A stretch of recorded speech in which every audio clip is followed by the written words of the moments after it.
the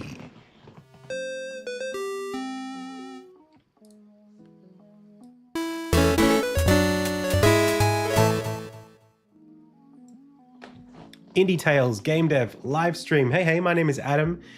You are the Pixel Pals. I've already said the name of the show, so without further ado, it's time to go. Welcome everyone to the, what is it, Monday edition of the stream. I got a lot of monitors in the way of your viewing pleasure. Let me get them out of the way. Hey everyone. It's been a hot minute, hasn't it, huh? It's been like, what are we talking about now? Maybe a week and a half almost since I've been live. It's great to be back. And yeah, I think I'm sufficiently mentally, I don't want to say rested for some reason. I guess I've been like thinking about the game a lot and doing work nonetheless. There's just a lot going on in my world, and figuring out which things to do in what order is really tough for me. But we're going to get to that in a little bit. I want to say a really big welcome and thank you for everybody who happens to be here in chat right now. Big thank you to those of you on YouTube joining us. Welcome, Fun TV in chat. And a big thank you, of course, to everybody here on Twitch. Specifically, I want to say thanks to Will Jamet for the most recent follow. And hi, I'm Spectre for the most recent subscription. Also Virtue versus Vice, who subscribed just prior. Welcome, everybody. And the Cool Square. Hey, the Cool Square. 12 months, let's go.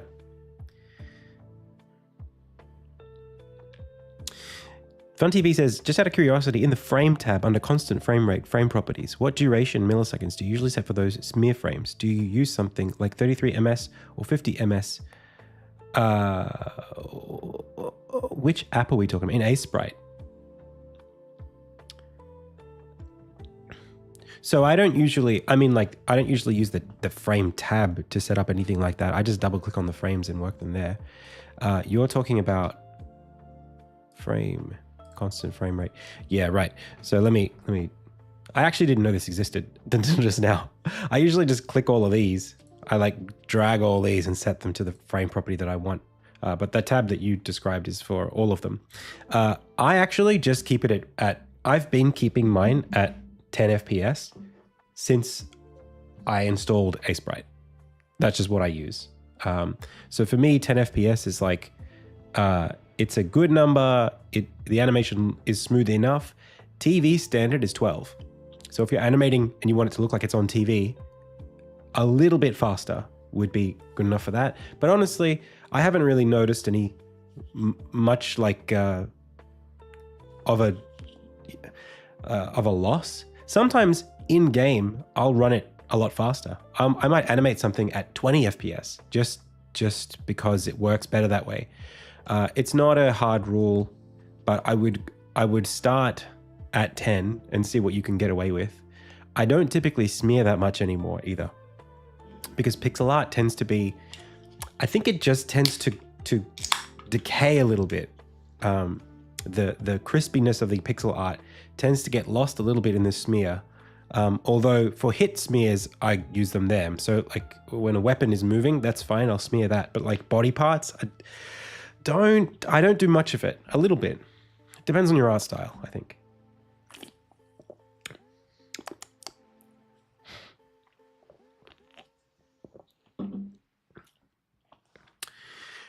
So when I say that 12 FPS is TV standard, what I really mean is TV classically and film is 24 FPS. So 24 FPS is the amount of frames that are running from the camera through the TV. But the animators animate, like Elzac has said, on twos. So every second frame actually is a new image. So they'll actually show two of the same image and then two of the next image and then two of the next one. So that's why you get 12 FPS in terms of the drawing speed. But it's also common in TV animation and film for characters in, say, the background of a shot to be animated on 3s or on 4s. What that means is basically taking that 24 and dividing it by 3 or dividing it by 4. So now you're talking about 8 FPS, 12 or 8 or 6. Make sense? So, and that's the case in Insignia too. I mean, like there are some characters who happen to be, depending on what I'm trying to do with them, a little lower.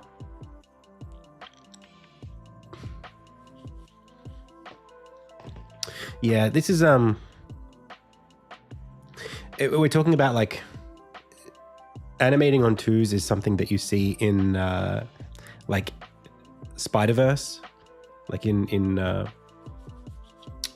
what was that one? Into the Spider-Verse.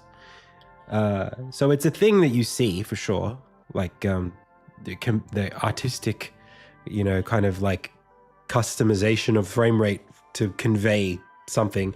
Usually, though, when people are watching something, whatever the frame rate is, if it's set, if it's fixed, your eyes kind of just adjust to it. Like you don't go back and watch, you know, animated on threes and think, man, this is really choppy. Like it is choppy, but you don't feel like it's choppy because it's just what the standard is or whatever.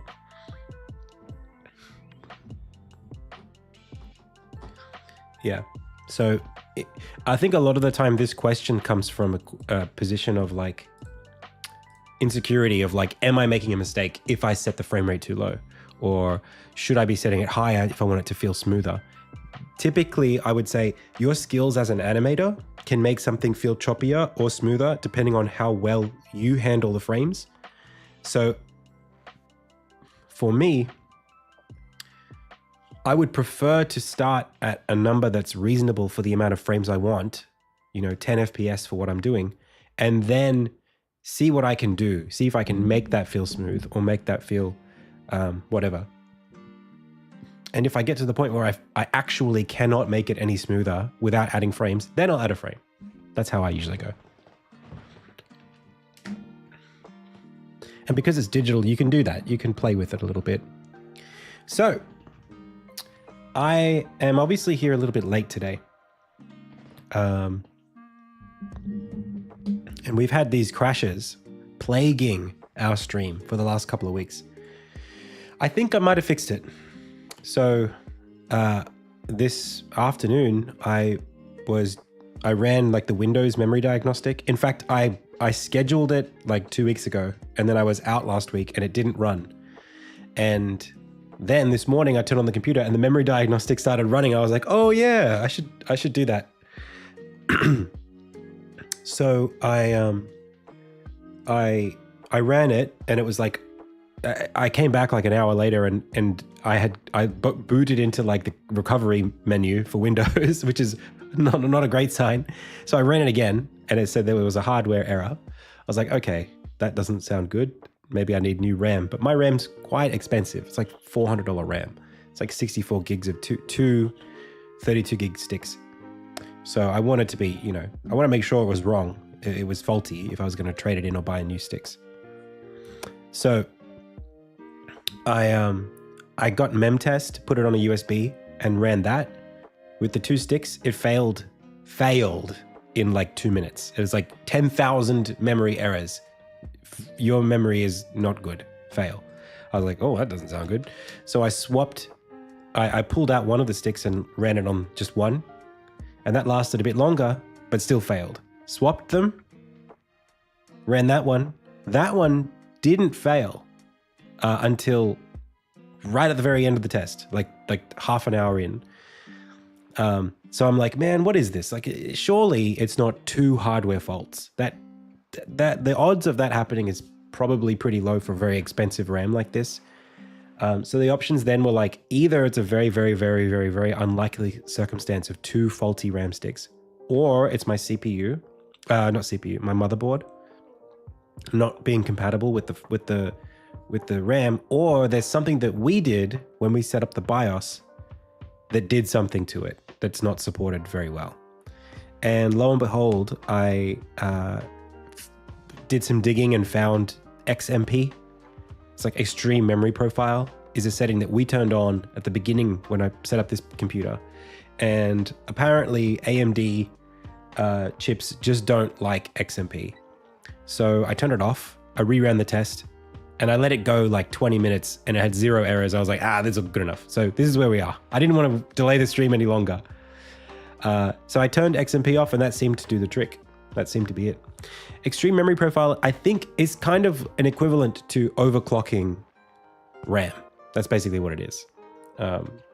It's just running them, a little hotter, so to speak.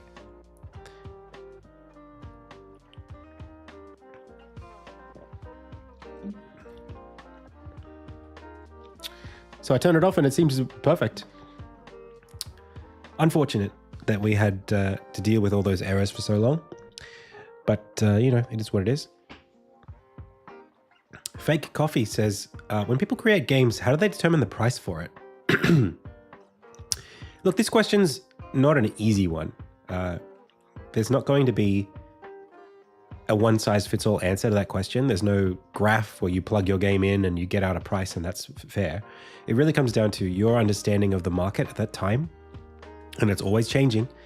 But I would say the easiest thing to do would be to look at the games that are closest to yours in terms of quality and size, features, and gauge your price against those. So, if your game is a 3-hour indie game,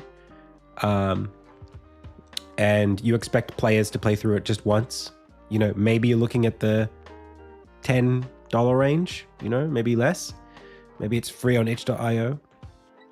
If your game is like high replay value, no microtransactions, but you've got you expect players to play it a lot, on mobile, maybe now you're looking at again, depending on this is a perception thing, right? It's there's no key answer. For me, for example, for Insignia, I'm like, okay, this is supposed to be a kind of retro it's like a full priced retro indie game. It's an indie pixel art game that is positioned as if it were a full price game 30 years ago. That's the idea of mine. And the games that are that shaped, Sea of Stars, what's that game called? Chrono Break? Games that are, full adventure titles, RPGs, that kind of thing. In the indie space, these days, they're in the 30 USD bracket, 25 to 30 USD. At the moment, it looks like AA is settling somewhere between 40 and 60 USD. And then AAA is 70 to whatever it is now, 80 USD. So it's really, I think it would be a really good idea to do research by asking people what they would pay for your game with early testing. That would be my recommendation. Because it's an art form and it's a science, but it's not a science that you can solve by asking other people. Asking other developers. You should ask your audience. And I guess we could talk about this really super briefly. Let's do a little, you know what? I'm going to take the time to do this. We'll talk about reflection on post GDC market. So, is this going to work if I do this? It does. So, there's been, I guess, a lot of thought that I've had to put into Insignia's road to release in the last couple of months. Particularly, hello?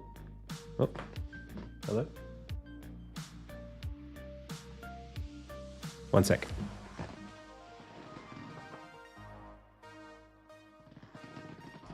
There we go. Although it's not quite as blue as I would have liked it. I'll leave it as it is.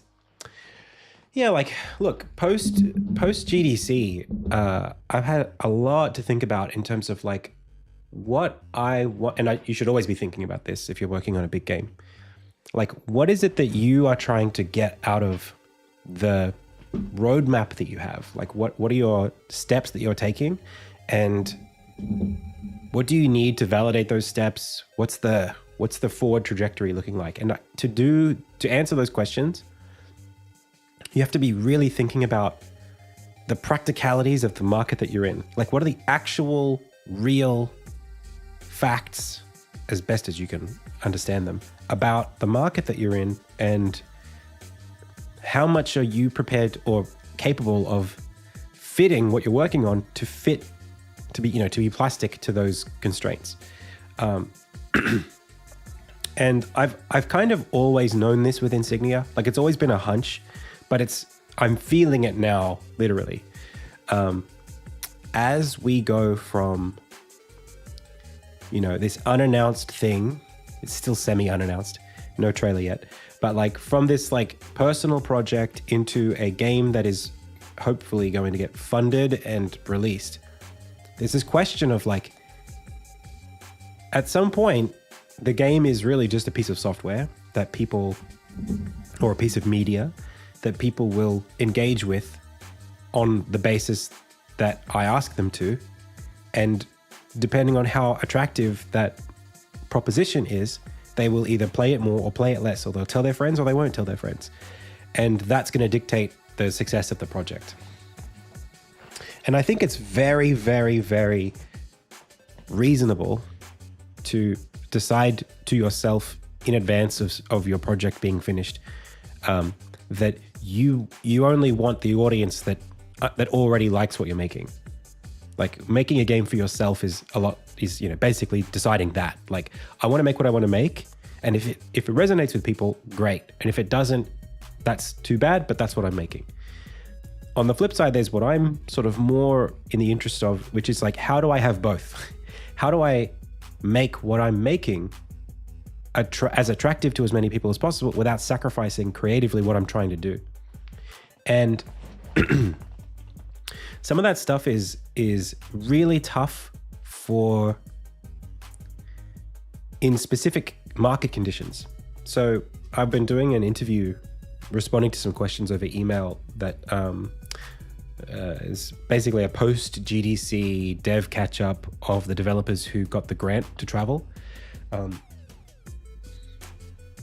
Side note, there's also a new travel grant that I might apply for to go to Gamescom. I don't know if I'll do that, but it's potentially something that we could do. Have to weigh it up.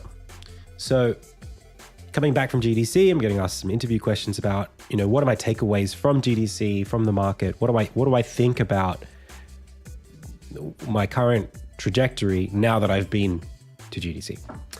And for me, reflecting on that has been it's quite sobering to think to think, very pragmatically about what's happening rather than what I want to happen. So little update on Insignia and the wish lists and what's happening. So right now, we're post GDC. My priority at the moment is still to complete the vertical slice that we took to GDC so that I can send it to publishers. I still haven't sent it to anybody yet. We've been working on, we're working on some menu stuff and some bits and pieces before I left for Queensland on holiday, which was what I did last week. Just took a break. I went interstate, went to a resort, just chilled out for a week because my wife starts a new job today, and so we hadn't been away for a while. So still wrapping that up.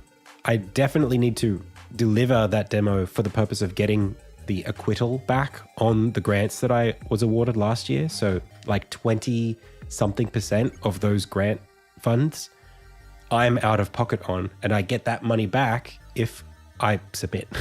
So 20% of 130K is not nothing. So that would help me a lot to have a little bit of funds to invest back into future things. They give you 80%, but the last 20%, you don't get reimbursed on until after. In fact, for the travel grant, you're out of pocket for all of it until you submit. So that's my priority now, like finish the demo, submit so that I can get the grant acquittal back. Hey, Swizz, how's it going? And while I'm thinking about that stuff, I'm also thinking about like what is the market? What is, and it's a bit premature. Like, I think until I have shared the game with publishers I'm not going to know for sure exactly what's going to be said about it, but I've definitely had some preliminary conversations and with parties that I wouldn't be publishing through, but who are publishers. And the message that I received from them was mostly about risk. And I think that's probably the biggest factor that I'm seeing as a trend, not just in games, but everywhere. This is like a cross entertainment media issue of we live in a world where the markets are very competitive and financially, people are not in the best position. They don't have like a lot of disposable income. The average person is under a little bit of financial pressure compared to where we were 10, 15 years ago. So in that kind of market, the people who are in a position to fund projects, whether that's game publishers, book publishers, film production companies, music producers, all of those kinds of people have the exact same constraints. And the behavior that those constraints creates is risk aversion. Basically, how can we make sure that whatever money we do spend on this artist or this art is going to come back, because we don't have a lot of chances. We don't want to make mistakes, and we don't want to throw a lot of cash around because the market's not in the best position right now. So what that basically looks like for developers is this really awkward thing and I watched a little bit of a clip from on TikTok of a podcast where Rami Ismail was complaining about this exact thing. He's a indie dev. He was part of the duo called Vlambeer. He's a very famous indie developer, complaining about the exact same thing. And that thing is basically a publisher wants you to demonstrate that your game has an audience and that they're prepared to pay for it. But also, they don't want you to have announced the game yet, right? It's like the publisher wants to take all the credit for a project that's already been validated. That is super weird. And also, because of the state that the market is in right now in terms of media consumption, the way that things get marketed, is you have such a direct interaction with your audience that the next question is, do you need a publisher? Like, what do you have to gain by going through a publisher through traditional publishing means or methods? There's obviously two big reasons for that. One is that, you need funding. If you've got a big project, then you need funding. And what that does is it incentivizes smaller projects. That's it. Like, smaller projects that are lower risk tends to be what this market creates, because publishers are okay spending a little bit of money on a project that's kind of got the right markers, right? It's got the right deck building, roguelike features, whatever. Their research indicates that people will play that kind of game. And it's not a huge investment. It's maybe $100K, a couple $100K. Those kind of games are not that difficult to get published today, but they're also hard to stand out among the crowd. The other side of publishing is this like impervious, kind of like higher profile, classical marketing kind of environment where you go with a publisher like Devolver or something like that, where they've got so much brand equity. Their brand is so high profile that when they decide to market something, it's not a question of ifs or maybes. It's like, this is going to happen. And so for them, it's more about curation. It's more about having, owning their little collection, and they can be very selective about that. Hey, The Grotto. Hey, Saravati. Thank you so much for the raid and the sub. So where does that leave us? Insignia is in a really interesting position. I don't know anybody else who's in this position, except maybe a fellow YouTuber from a couple of years ago published a game, and maybe something similar might have happened with them that could happen to me, or the same forces, but different kind of game, different market. Hey, welcome. I have a bit of a cold at the moment, so I apologize if it's a little bit nasal, but thank you. Thanks for joining. So Insignia is in this position right now, and I'm really happy to be transparent about this. It's part of my MO, where I feel like our core audience for Insignia, for Adam C. Eunice's IndieTales content creation, the core audience is about 6,000 people in terms of watching the stream every single day. Like if I was to push every hour, hey, wishlist my game. At a certain point, I'm going to tap that resource because you've all wishlisted it already. If you're watching now and you haven't wishlisted Insignia, please go ahead and wishlist Insignia. I'd really appreciate it. So there's that. And it is what it is. You're always going to have a smaller inner circle. Then there's the YouTube audience, which I haven't really tapped yet, but I would say there's probably another 15, maybe 30,000, 15 to 30,000 people who I would then expect of my 300K or 260K subs. I would expect maybe another 15 to 30 who would, with enough prompting, with enough videos, if I make enough appearances, if Insignia makes enough appearances in future videos, particularly big tutorials, that maybe we'd get another, 10 to 15K wish list on that. Right now, we're at 3.5 or 3.6 or something. So for me, I see that as a challenge for Insignia. There's a very specific. I've been thinking a lot about this, and I want to share this kind of thing with you. Maybe we'll transition into a little bit of Leonardo, and then we'll get to some game dev. I think we talked about this before. I'm not sure. Maybe like before I left. This idea of like ends and plus ends and times ends. It's like a Balatro thing. I've been playing Balatro a little bit in the last couple of months. And that's really made me, it's a really good metaphor for business and scaling business and marketing and that kind of thing. It's become very clear to me how much of a parallel there is between, these kinds of dynamics and just general, what's the word? I guess production scaling. Scales of economy is another way you could call it. So like right now, Adam, ACY, I work on what? I work on Insignia. And I have a stream. Now, working on Insignia on stream, that's kind of like a plus because one doesn't detract from the other. They're good for each other. Insignia is the content for the stream. The stream, I'm already working on the game, so it's sort of like additive, right? It doesn't have to take anything away from Insignia to do the stream if I'm focused. So that's good.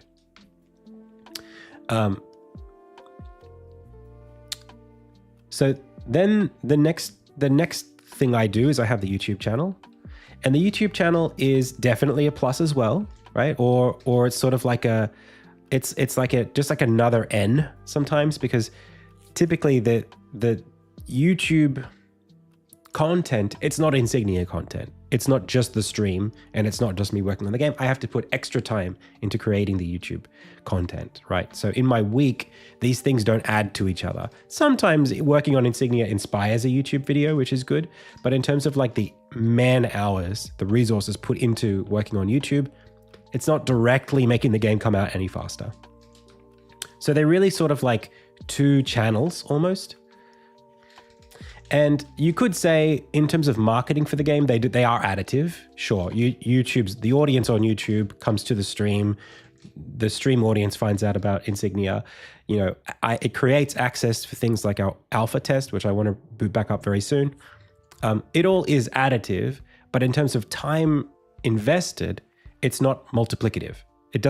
Working on YouTube does not really give me more resources to work on Insignia, unless the ad revenue is like above a certain point. Then it's a different question. But right now, as I've mentioned in the past, like all of these things are pretty much level right now. Like the YouTube revenue, the stream revenue allow me to continue working this way, but they don't allow me to scale what I'm working on.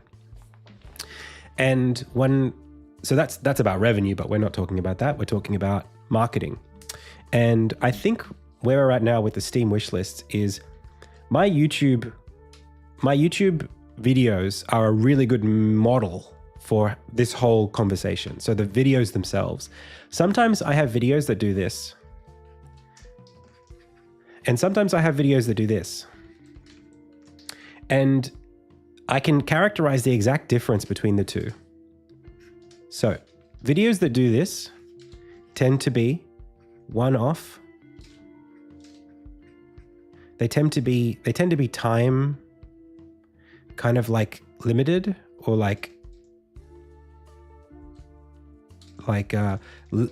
limited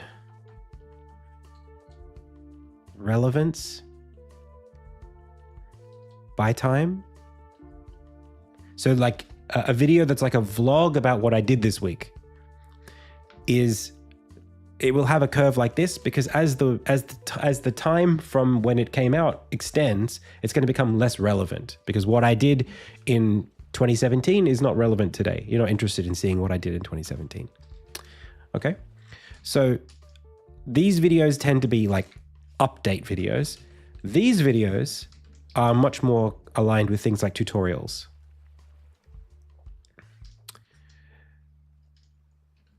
Anything that's got to do with education or information. And the difference between this and this is essentially search. Search/browse. Whereas this is all notifications. Now, obviously, the algorithm makes it a little complicated because the algorithm, these days, you don't get notified even if you're a subscriber, but the content that I make comes up in your feed.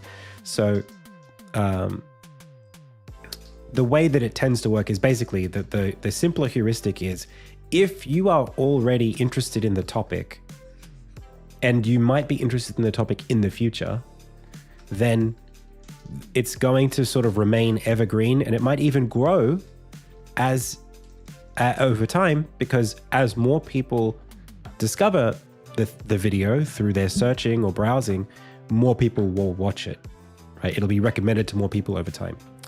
So this is like the difference between those two curves, right? This is that additive exponential kind of curve, and this is the exponential decay. And obviously in a business or in marketing, you kind of want this one, right? But the only way to do this is to have the things add to each other as they go over time. Like the difference between, if you take a number, right? So take any number and you multiply it by anything greater than 1. So even 1.01, that's going to start doing this. But if you multiply it by 1, it's going to just stay exactly as it is. If you multiply it by any less than 1, 0.9, it's going to start going down. So, so right now, the wish lists for Insignia are kind of like this. Not quite at 0. There's a bit of there's some viewers coming in, but it's certainly not exponential. It's not accelerating. It's probably linear at this point, where there's just like a background trickle in of people who are finding out about me through my content. Maybe they're clicking on a link on a description of a YouTube video that I've posted, and that takes them to the page. They might click the page, and I might get some background number of those per day or whatever. But what we want is this.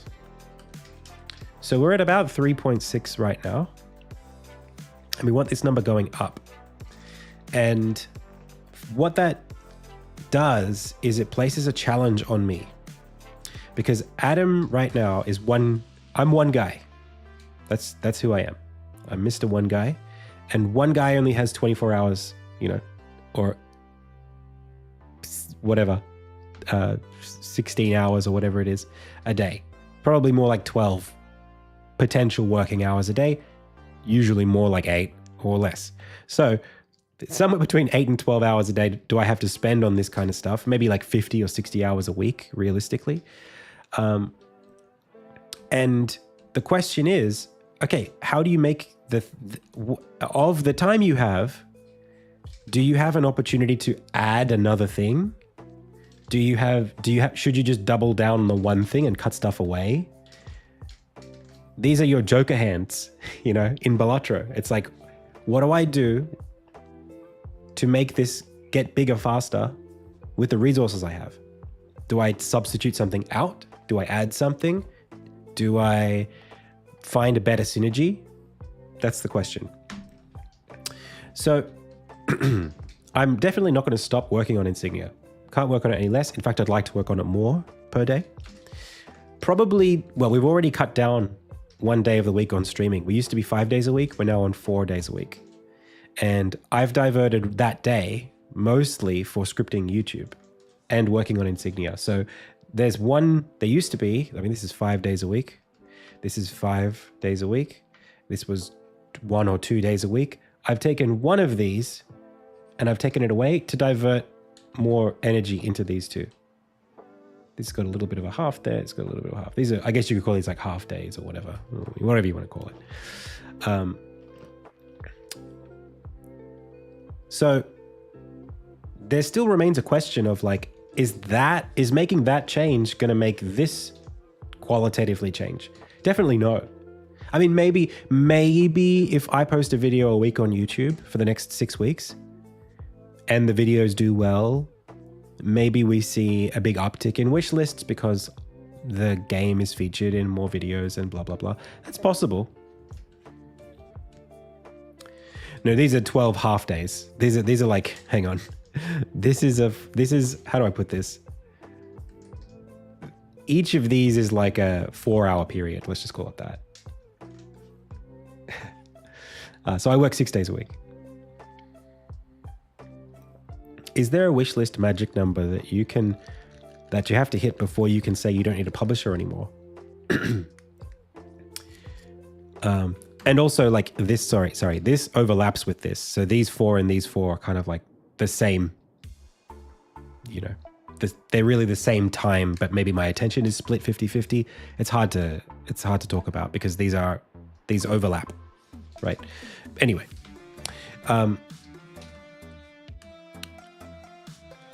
so is there a number? I would say like if we organically broke like 40K, maybe I would consider doing a Kickstarter.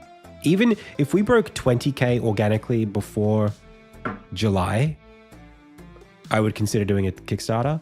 Right now, I definitely would not do one. I think right now, Insignia is unfortunately just not in a position where we have the campaign set up correctly. The marketing campaign, not the games campaign. The marketing and the game as well. The trajectory of the project right now is not in a place where I think we could create positive traction.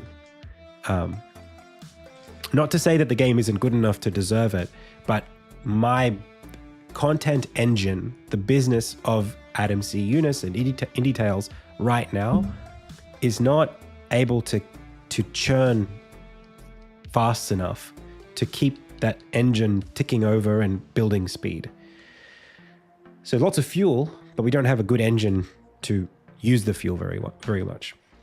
So I'm currently I've been spending a lot of time the last 2 weeks thinking about what kinds of things can I do realistically to make the thing that I want, which is the wish list number.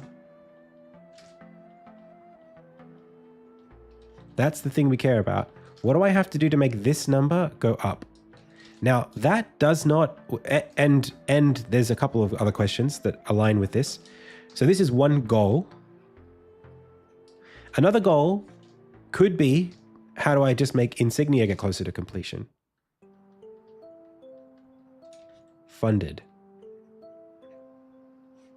Now, Insignia being funded does not actually depend on the wish lists. right? If the right publisher comes along and says, "Hey, Adam, we've been watching you. We love what you're doing. Who cares about wish lists? We know this is going to be great, and we're going to make it great. Tell us what you need, and we'll make it happen." If through networking and conversations that I'm having at the moment and things going well, if it happens, maybe I finish the demo, I send it on to a publisher, the publisher loves it. We might not need to put all this energy into doing this. So there's a couple of potential goals that we could have that we need to think about before we commit too much energy in one place or another. Because if I was to stop working on Insignia entirely and just focus on wish lists for the next 3 months, I don't think I'd be happy with that.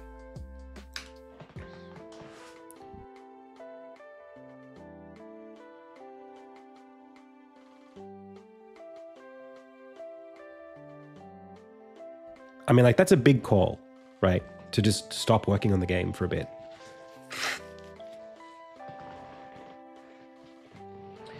For me, I have like an internal gut sense that there's really only one way that this works. Pardon me, my sinuses are like squeaking. There's really only one way this works.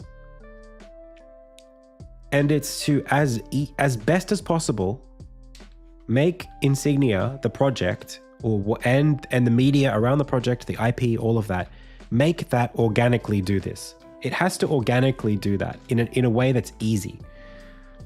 Like, it shouldn't be a question of Adam's doing, column A and column B and column C, and A takes a little bit away from B, but maybe B takes a little bit from A, but maybe that's going to work out in the long run if this and that happens, and C doesn't really interact with A or B.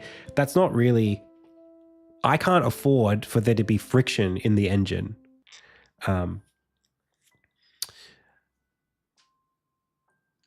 I can't afford to be making YouTube videos that have nothing to do with Insignia if they're just going to grow my YouTube audience, and maybe there's a trickle-on effect to Insignia eventually.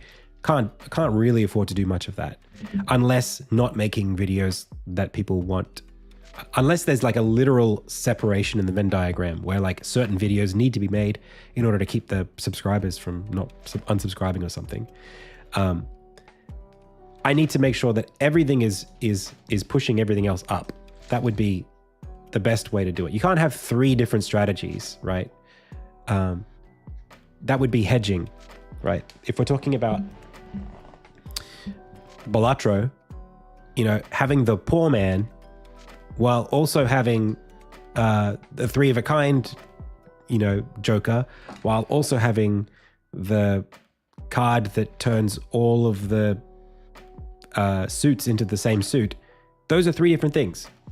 One's a tarot card thing, one's about 3 of a kind, which is about numbers, and the other and ranks, and the other one has to do with suits. They're not going to help each other go stronger, and waiting for one of them to take over and kind of like lead the other 2 is only valid if there's a realistic pathway towards that.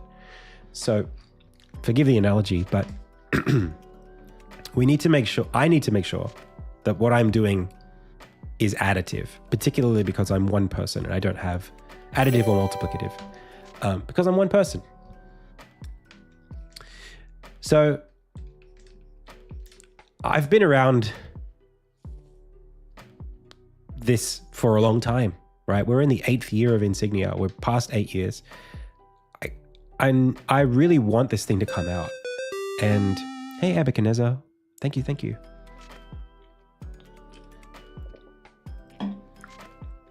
And it's just so critical that I get this formula right, because I think I've been overworking myself for a long time, and I think that that's a liability to do that. Because if there's a burnout, if I'm one of the pieces of the engine and the engine is wearing, doesn't matter how good the strategy is if the engine's going to blow up, So what I can't really do in this equation is like I can take out inefficiencies for sure. We can find times in my day where I can be more productive and we can squeeze Insignia working hours into the later hours of the night, or think about, which features of Insignia I should cut or simplify or whatever. We can streamline parts of it. And we can maybe add one more thing. But that one more thing has to sort of flow through the other things. And the reason why I think, coming back to GDC, I think that there is a struggle in the industry. As I described it, right? The industry is looking for low risk. It's looking for verifiable and validatable game concepts. So game concepts who share genre values with games that do well on Steam, statistically speaking, right? Like deck building as a game dynamic, we know it works because people like the idea of replaying a deck builder to see if they can get the perfect deck. So you can have a game that would normally be like a 1 hour game. You can turn it into a 10-hour game if you add deck building, because people like to go, if I try that again, the exact same experience, I'm not getting new content. If I just try it again, maybe I'll get the thing that I want. So interacting with that RNG, the gambling sort of side of it, adds value to the game's runtime and entertainment value without adding extra content, or with much less content. And I think, publishers see that, and they see that easy win, right? For games that are in that sort of dynamic. And on the flip side, you have story-based games, which is where Insignia lives. And the challenge there is no one mechanic that I can drop in to Insignia that converts the game from like an N to like an N squared. Like there are RPG mechanics and things I can layer in, but in terms of, that's gameplay time, and that's one thing, but it still would be dependent on the game being a good story and fun, right? Like the player controller, the world, the characters, the writing, all still has to be good. And I think it's just very hard to validate that. Like, you can have a game that on paper, you can describe a game that's a story-based game.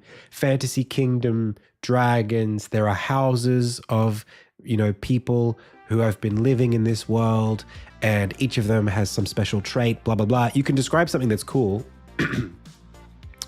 and it can just be terribly executed. And a publisher can't really see whether that's going to pan out or not, unless like the game's finished and they can play it all. But if we're just talking about mechanics, that's not enough to guarantee anything, right? So, so there's something about story-based games where it's really hard to cash in, to generate content basically, and cash in on the work that you've put in outside of just the player experience. Like, if I made a game that was like a Untitled Goose Game, right? Or perfect example, multiplayer horror games, where what's that game called? Among Us style, right? That game kind of generates its own content because the people are responsible for creating the story, the players. So if you have some friends who can, have fun with each other, the antics that they can get up to multiplies, and the content that can be shared around the internet of streamers playing with each other and enjoying, backstabbing or whatever, that is multiplicative because the content is the play session, and that's emergent because it depends on the players interacting with each other. It's not really down to the game design that much. So, for a story-based game, if I, for example, take the content that I've got, let's say cutscenes or gameplay footage of the game, and I share that with you on social media, I think there is a degree, to an extent, where that stales. I can't send you the same, shot of Armin running around Orenstead on TikTok for the next 2 years. That's not going to work. I can't burn through all of the story by sharing it with you. It's just not. It's not a very practical thing. And if there, how do I put this? That stuff is valuable and probably should be tapped, but there's no way to easily turn that from an n to like an n squared. I don't think so. So instead, I guess I just have to play this fourth thing. I'm thinking a lot about it. Like for me, I really do think that converting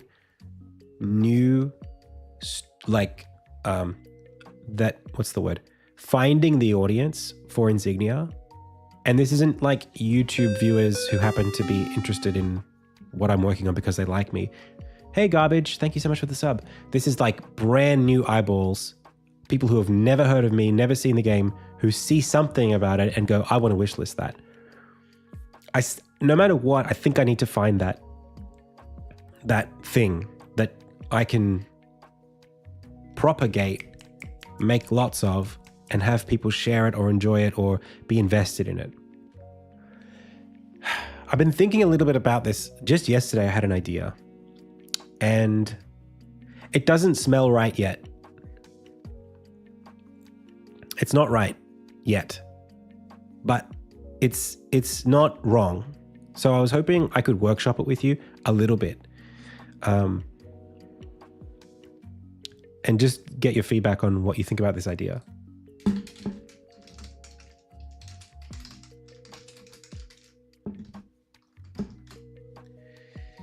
All right.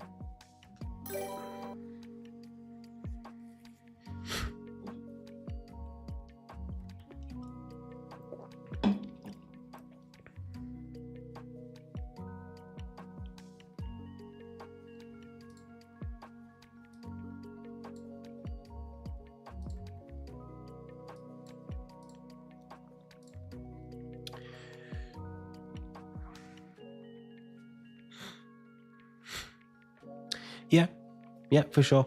I actually have been thinking about, so Elzak suggested going and giving talks at conferences and stuff like that. And conventions. I actually am considering going to GCAP this year in Melbourne and giving a talk there. I would love to give a GDC talk. Next year I would be so happy to, and I'm sure people would enjoy it. But I don't think that those things can scale very well.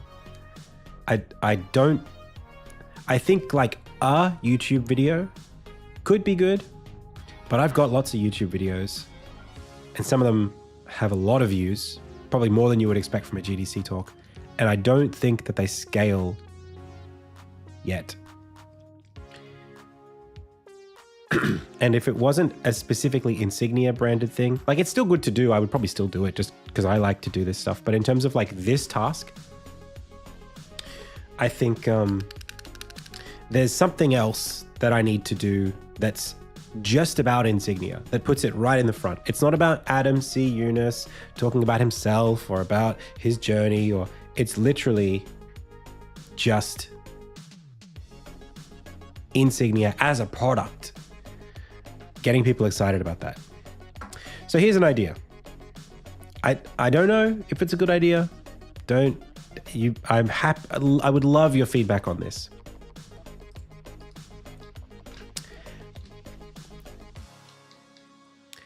I have this idea of like almost a web comic, or if you're for the younger generation, think of like Skibbity Toilet, where it's a series of shorts or TikToks or whatever you want to call them that are a standalone kind of story, right? It's kind of like a series of shots from the game, lore dumps or whatever that's continuous. Maybe it's a prologue. It could be a story that takes place in the Insignia world with the Insignia characters, but in a time before the game starts, where I'm reusing all the assets. It's the game as it is. It's cutscenes in the game that are extremely short and just there, 30 seconds, of show an environment, have a character walk into the environment, have something happen in the environment. And then that'll follow on to the next one. So you'll watch it almost like newspaper comic books. Do you remember the comic strips, the 3-panel comics that used to be in newspapers? And every week you'd open up the newspaper and you'd read on from the previous week. So it's recorded in game. It's using all the assets from the game. It's showcasing the game's qualities, but it's not giving away the story, but it is demonstrating the storytelling. For me personally, I think that it could do well as a piece of content. I think a series would be interesting. I think that I don't, it's not validated. I don't know if lots of people would be interested in watching something like this. But what it would do is it would put Insignia at the front, and it would, and making this interesting. Like, if people liked to watch this, that would be a really good signal that they were interested in the game. It wouldn't be a theoretical question. It would be people like this world. And any work that I did on this, like if I needed a room to look prettier, that would be work that I would do on the game to make the game environment look prettier, if that's what it needed to be, or an animation that a character needed.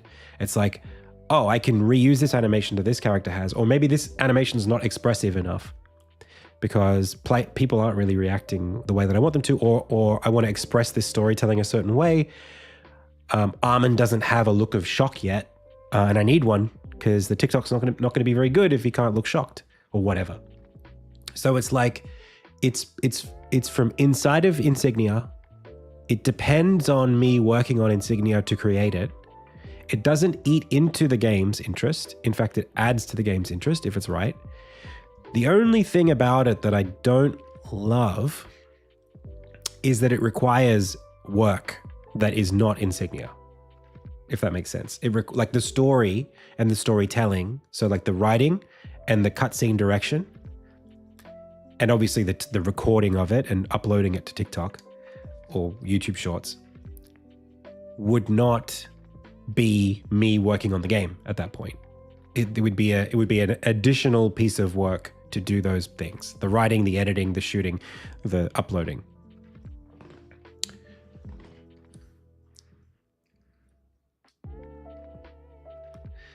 It's not 100% not working on the game. Sure, the assets would be game assets for the game, which is good. But you could still make the argument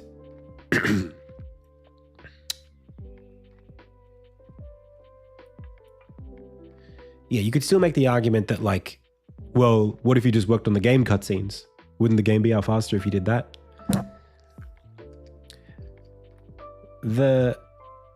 I think for me, the reason why I would consider something like this is because I'm not currently...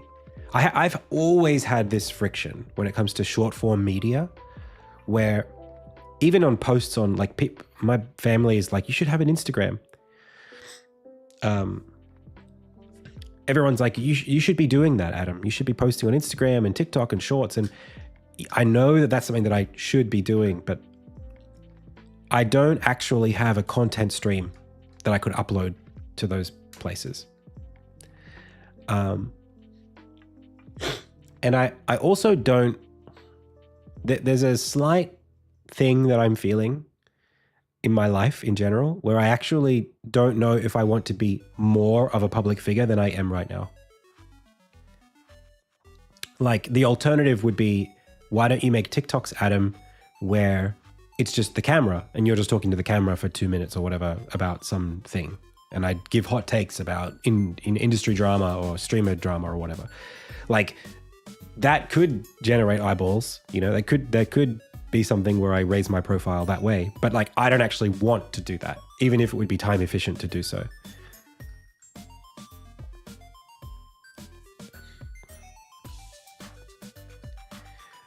So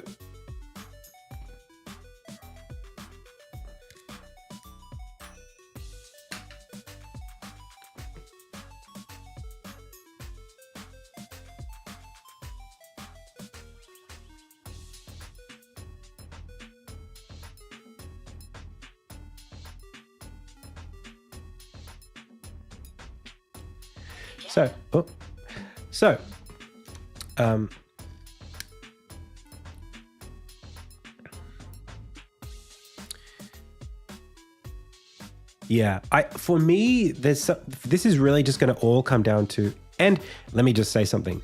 There is something else valuable here, which is that if I get good at this, if this is something that people like, and I get good at it, what it would be a really good opportunity to get better at writing and to maximize the efficiency of the cutscene system in the game.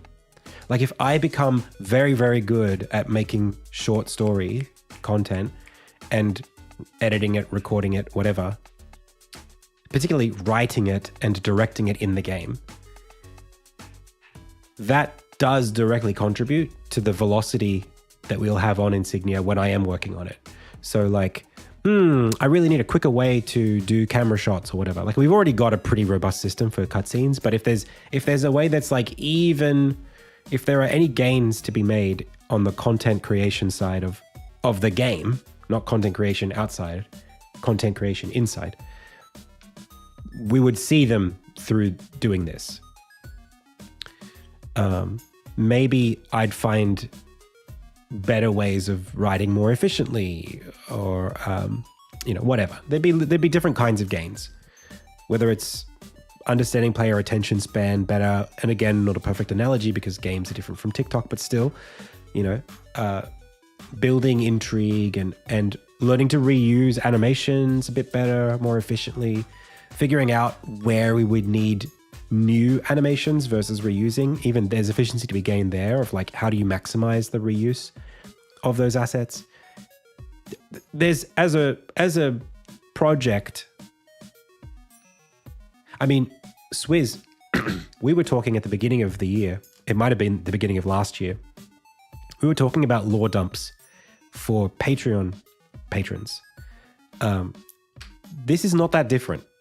This is very similar to like a weekly blog. It's just in a story format where it covers every week. It's like, okay, I try to set it up in such a way that I'm going to different locations. I'm introducing different characters. It's very background to the game, but it's its own story with its own tension. Yeah, I like the idea. I think I've probably spent enough time saying what I like about it. And it sounds like, yeah, I mean, the thing is, I almost, so it does sound like, I would agree with you that it sounds like a side project to some extent, but we've already established, or at least I've resolved to the idea, and maybe you could tell me otherwise. I've kind of resolved to the idea that based on the current trajectory of wish lists, like I'm not doing enough. Like there has to be a fourth thing that makes the engine go better. I feel like the stream it's doing such a good job of keeping our core audience invested. Like you guys love to come in every day. I love making the content for you.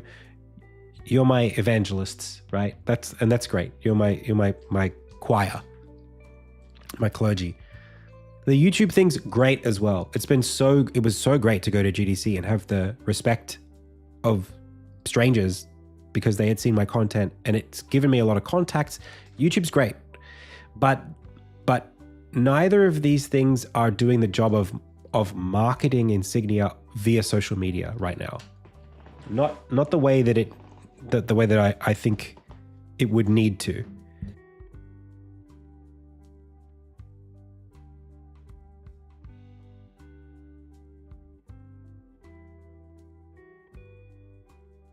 Hey Vardy, that's an interesting idea. Cash flow neutral.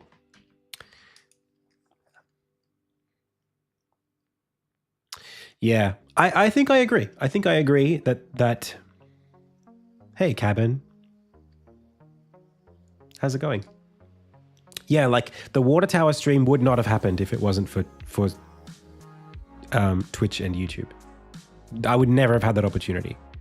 YouTube and what I'm doing right now is amazing for that stuff. But again, if we back up, we have two possible goals. And I'll be honest, if we zoom out from all of this, I still don't know the answer to this question. Like, how much of Adam's energy should be invested into this versus this, or both? I don't have an answer to that question. If I spent all my time working on wishlist raising, I don't know if that would be good for Insignia in the short term or long term. If I spent all my time just chipping away at the game by myself without my team, probably not great either. I've got to kind of hedge it a little bit. I can tell you one problem immediately. I watched a decent amount of your content when I started learning pixel art, and I've watched several videos about your game, but I couldn't remember the name. You don't have the name of the game, even in the title of this stream. It is in the description, but I didn't. That's very interesting. I mean, this is one of those things, Garbage, that I appreciate you telling me. I really appreciate it, because my perception of this particular thing is I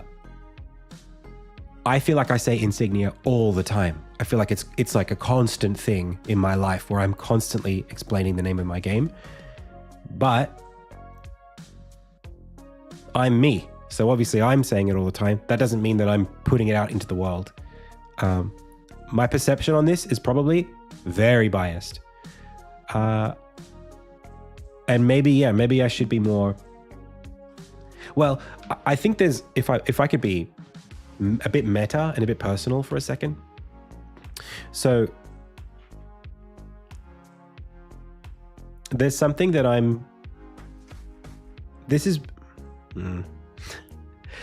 we'll talk about it. All right.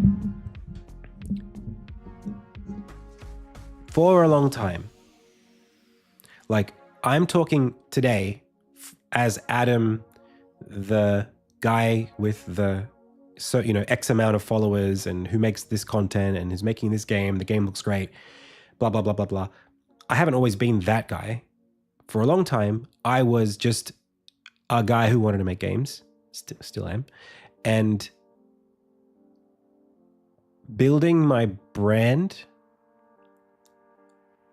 the strategy around that brand and getting to this point was not one that I had much foresight on. And one of the things that I think that's shaped the way that I'm building my opportunities today is the way that I built my audience, which was literally just about Path of Least Resistance. It was not about talking about Insignia primarily. The thing that gave me the most opportunity and was the easiest thing to do was share my lessons in learning pixel art. And there is content throughout my catalog where I explicitly talk about Insignia. It's in thumbnails, it's in the content of videos. I'm talking about it all the time. But it's not typically the thing that people see of my content, which is dominated by tutorials mostly covering pixel art basics. Now, would I ever take those away? Hell no. Those are really important videos. Probably the most, even in my and some of this is a bit like, what's the word? About proportions. Like,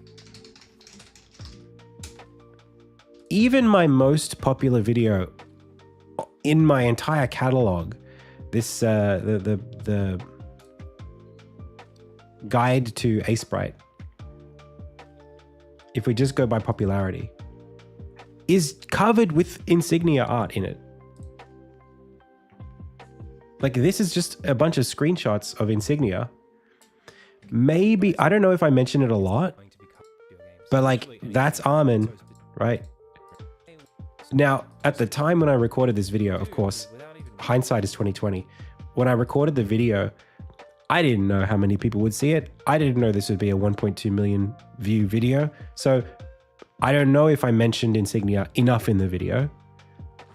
Who can say? And in retrospect, or even looking forward, calibrating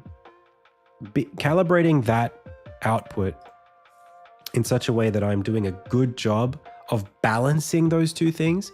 Because I feel like the tension is this question of like, do we care about Adam's game, or do we just want to hear from Adam about pixel art? Do we just want Adam the teacher? This question, I think, is like, I think that it's not unreasonable to maximize the Adam's game thing in my channel, in my communications. But it might be a phase thing. I mean, it's this year I've been doing it more. It's big ship turns slow is basically the answer there. So even if I put more energy now into communicating about insignia directly in my videos,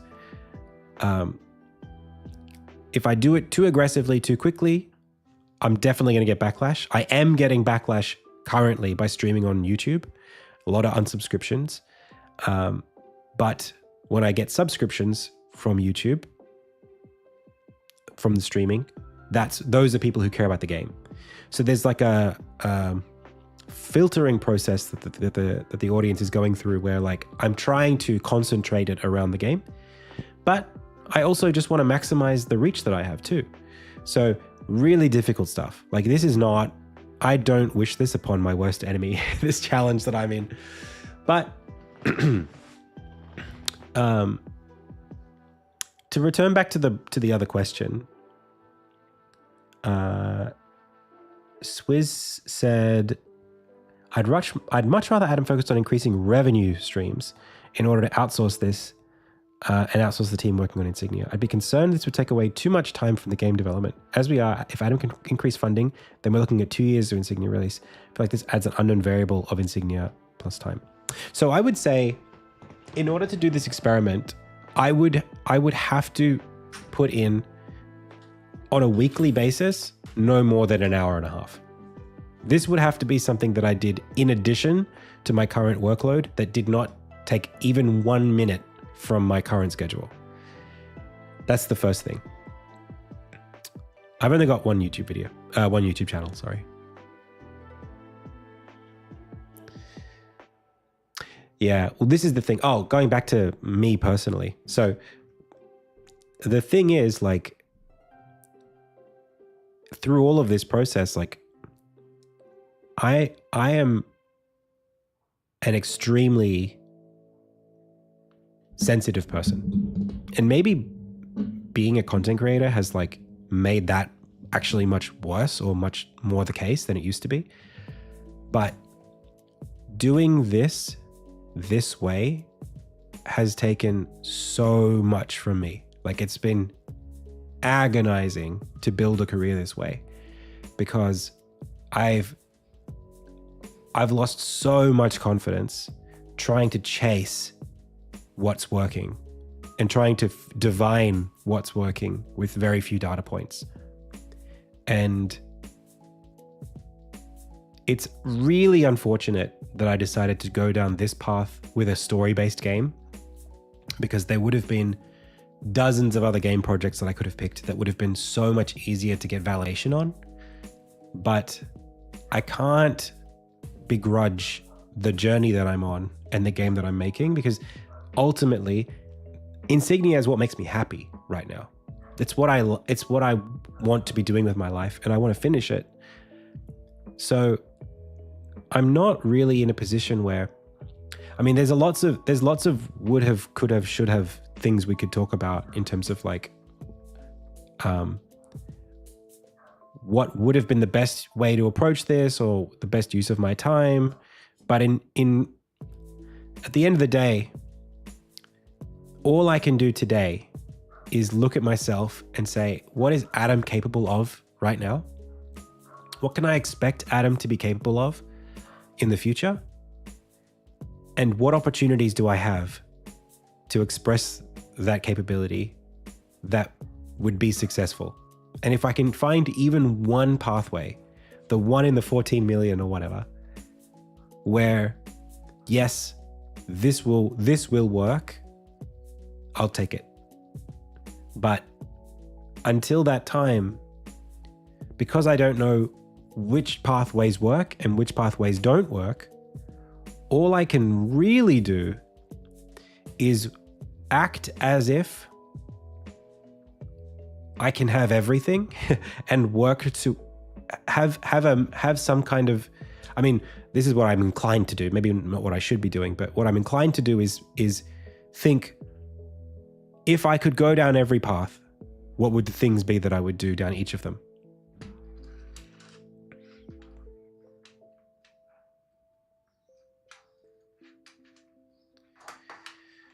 Hey, Ogotot, welcome. Hey, Jude.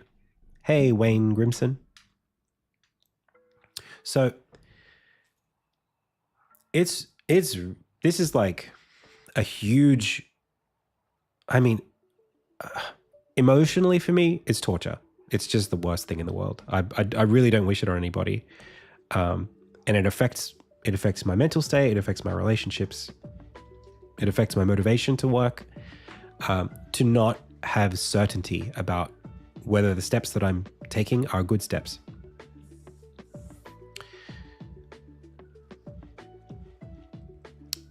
That's right, Dark Cabin.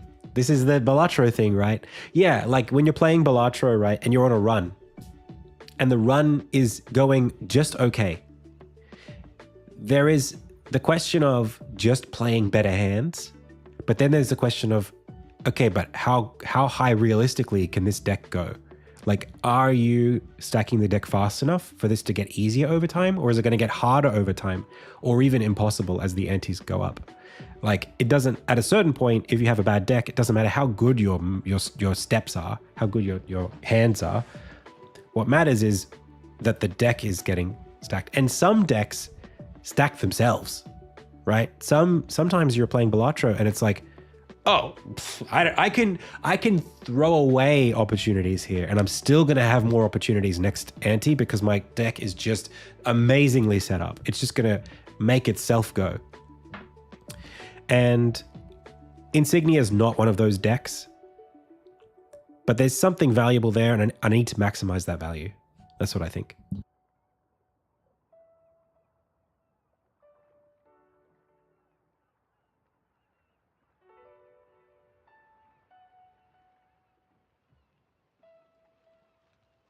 So trying to like pioneer a little bit, like what kinds of story first content can I create on social media to promote my game? That's kind of where this idea came from. Like the thing that's closest to what I like to do, that is the closest to what the game is, that promotes the game, that gives me the reach that I need to have. It ticks a lot of boxes, but totally understand Saravati and Swizz saying that dedicating too much time to it would be subtractive to the goals of me as a business owner and, you know, working on the game and trying to create more opportunity financially for the game. So are you looking for wish lists at the moment? Is that the marketing goal? Well, we've talked about it. It's both. Well, it's some percentage, right? You could even add an additional thing here of monetization. literally just the business of Up on Hill, which is my company's name, which is literally like merch, you know, pushing the Patreon page, Kickstarter,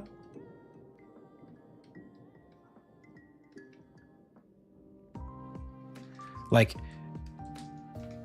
some of these things they all loop into each other to some extent. If Insignia gets funded by a publisher, we don't need to do this. And we don't need to do this, but doing these help get us to here, right? So it's kind of like, to some extent, there are lots of opportunities. They all work towards the goal of releasing Insignia, of course,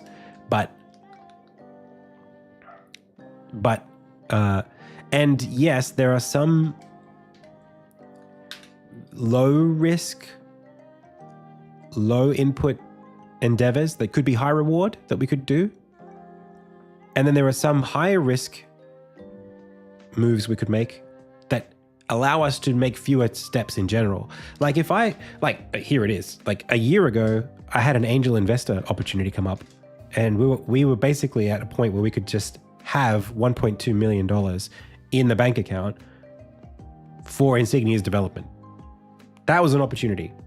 Still on the table, technically speaking. We could just take this, and that's it. We're off to the races. The game has the team, we're funding it, we're off. But I would be giving up equity in the company to do that. Probably a lot of control too. For someone who is not a game publisher, this would be an angel investor. So like big short-term reward, long-term risk. But this would cancel this out and this out immediately, basically.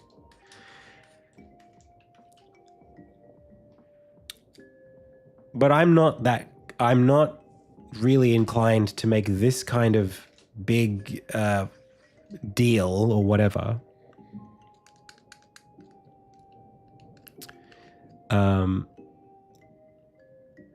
Have you been trying the Oz Lotto? Exactly.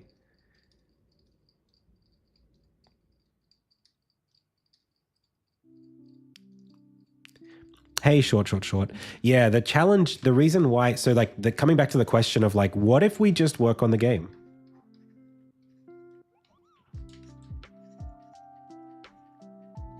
Like, what if we just worked on the game? Solo, that's all we did. The problem, pardon me, the problem with this is the game needs a team. Realistically, which means it has a budget. Or needs a budget.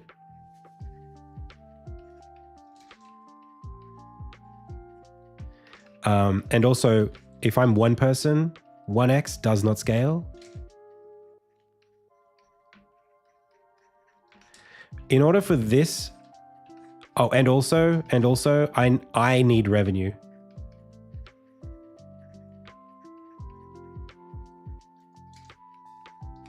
So the only way this works, where all Adam does is work on the game, is if I also stream and I also have YouTube. Unless I do contract work or something, but I need to live. So the only way that this actually works as like solo dev, what will the team do? They've already been working on it with me. The last 6 months we worked on chapter 1. I had a composer, sound effect artist, 2 animators. Team's great.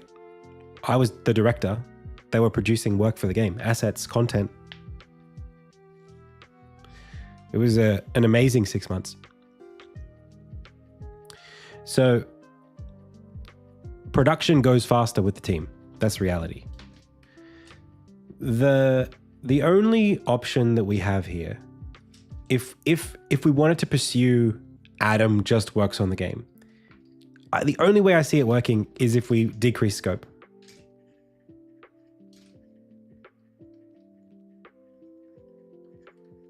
This is the only way this works. And it would be an aggressive scope decrease. It would be like take Insignia from 5 chapters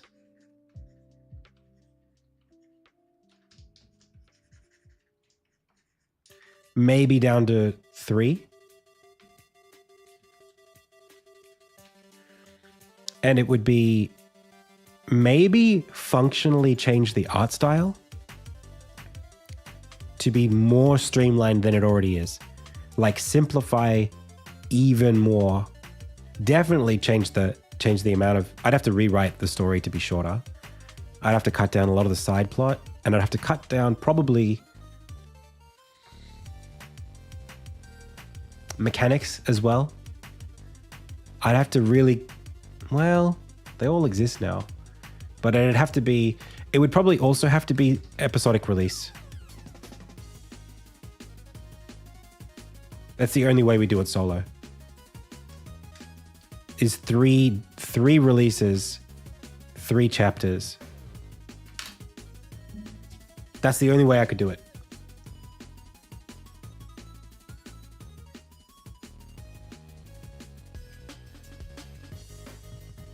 I'm not saying I want to do this. I'm just saying someone asked, why don't you just work on the game? The only way to do that is to have revenue coming in as we're doing it, and for it to be small enough to be solo.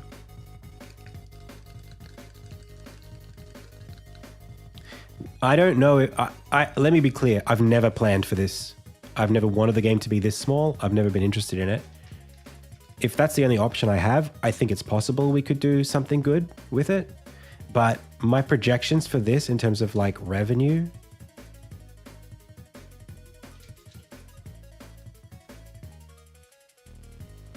would be something like, I would have to be prepared to cancel the project after the first chapter if it didn't do well, or be prepared to pivot or something drastically.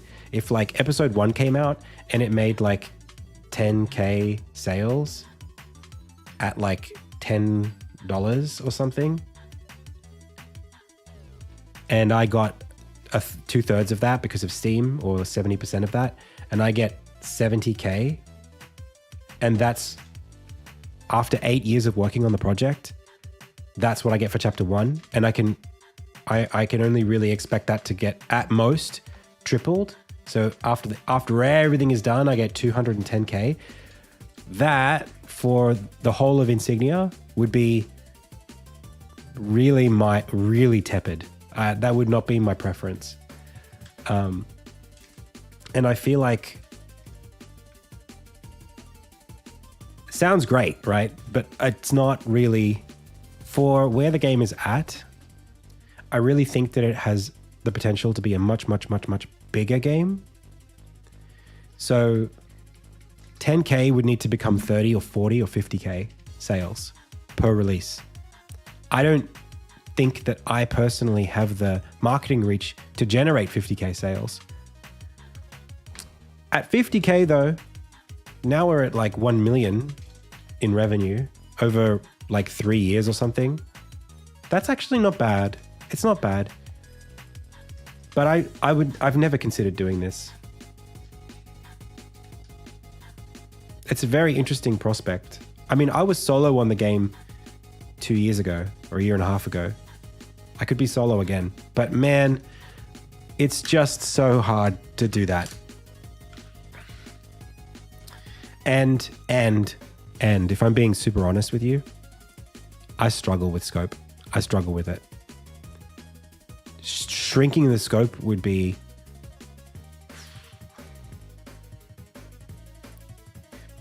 even if I thought I was shrinking it, it would be hard to actually keep it shrunk, is what I'm trying to say.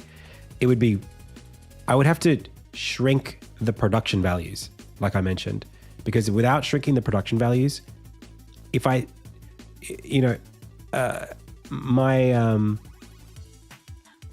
having 5 people working on the game instead of 1, 5x's the productivity. And it dilutes my bias to only 20% of the estimability of the risk, right? because it becomes 5 people's skill sets, not one person's skill set and one person's risk management. If I'm working on it alone, even if I shrink it down from 5 chapters to 3, I'm not decreasing risk by 5x. I'm only decreasing risk by like a little bit. And I'm also decreasing opportunity by a lot. So solo with no more YouTube would be a real risk. I don't know.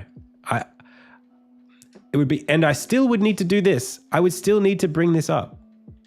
I would still need to somehow be marketing the game in a way that people could enjoy and get excited about it and raise the profile of the project as I'm working on it.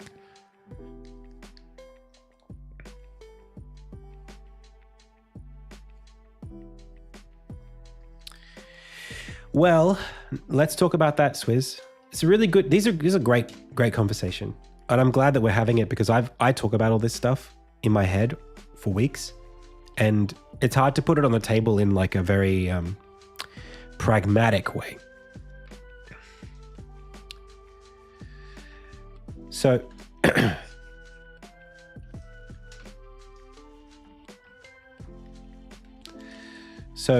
this option we've talked about splitting hairs and trying new things and the distribution between this stuff. There was a question that came up about putting a demo on Steam. So there is a question here. There is this thing of publisher opportunity.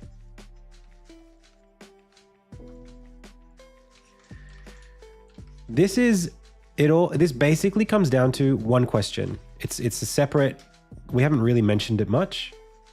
Well, we kind of have, but it's a different side of this, which is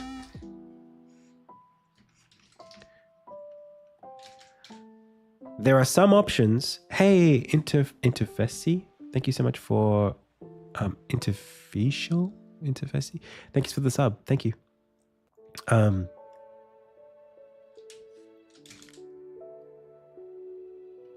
What's the word? Opportunity.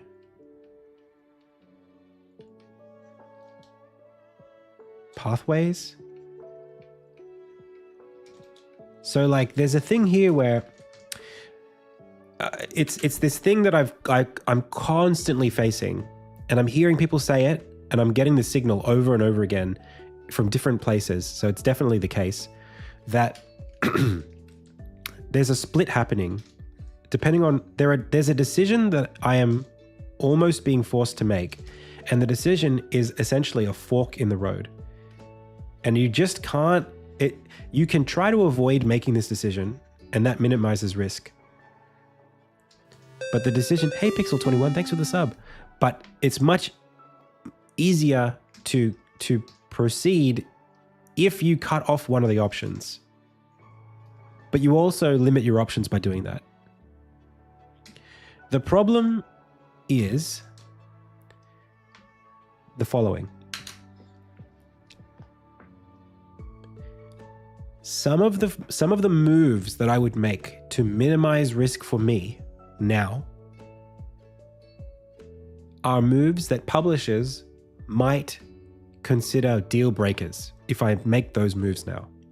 So Kickstarter, demo, wishlist trailer, like announcement trailer, all 3 of those independently, I have heard people say that because they've interacted with publishers, or I've heard publishers say, we don't want to work with you if you've already covered that territory yourself without us.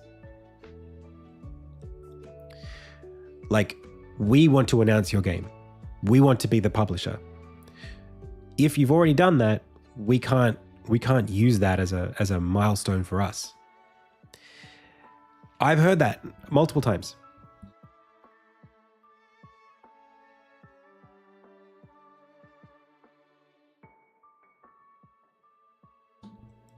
At the same time, publishers want to see a demonstration of value and independence. So it's a bit hypocritical. Like, they want to see that you've got lots of wish lists.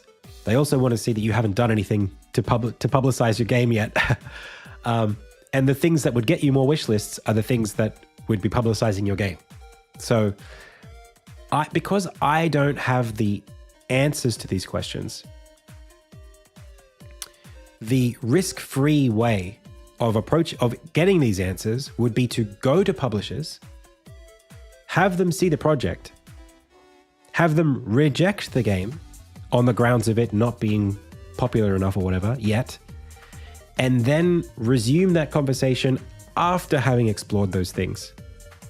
It's like, nice to meet you, game looks cool, see how you go, talk to you in 6 months. My guess, we've spoken on the stream to developers who have had that experience.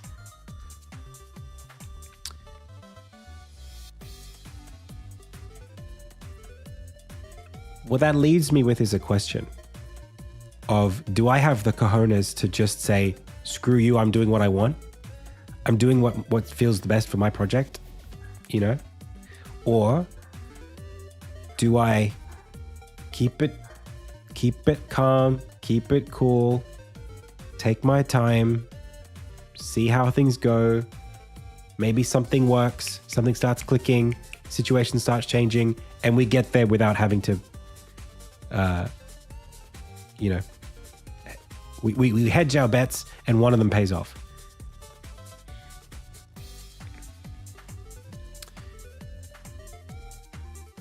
Yeah, well, that's the thing. It is about leverage.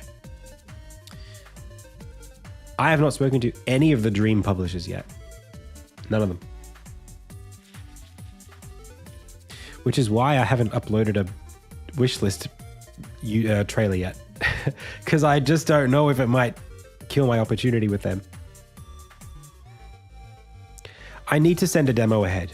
That's so far, everything is send us your demo.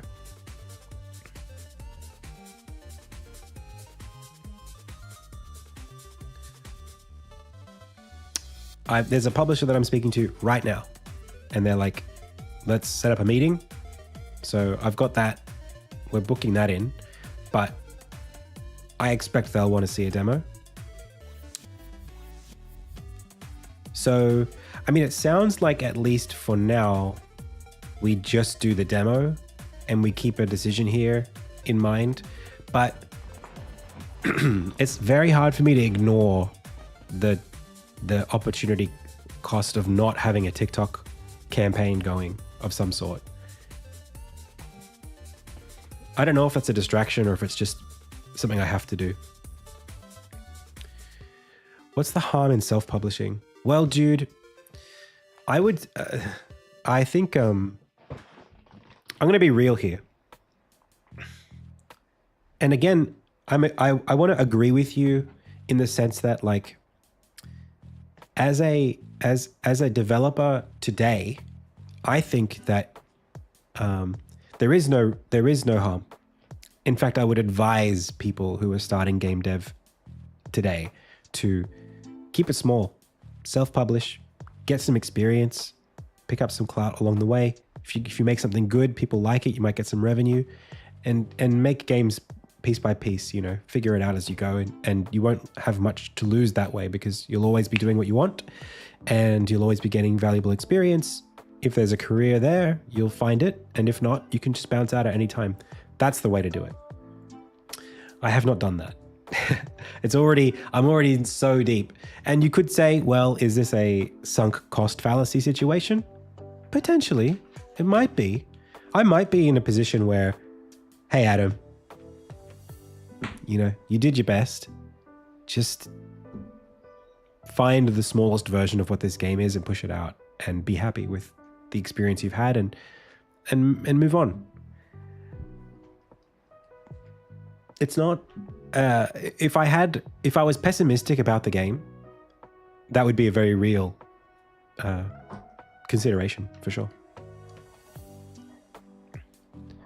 But I think this game's, I think there's something there, and too many people tell me that too many people tell me how excited they are for it in its current state for me to change the scope.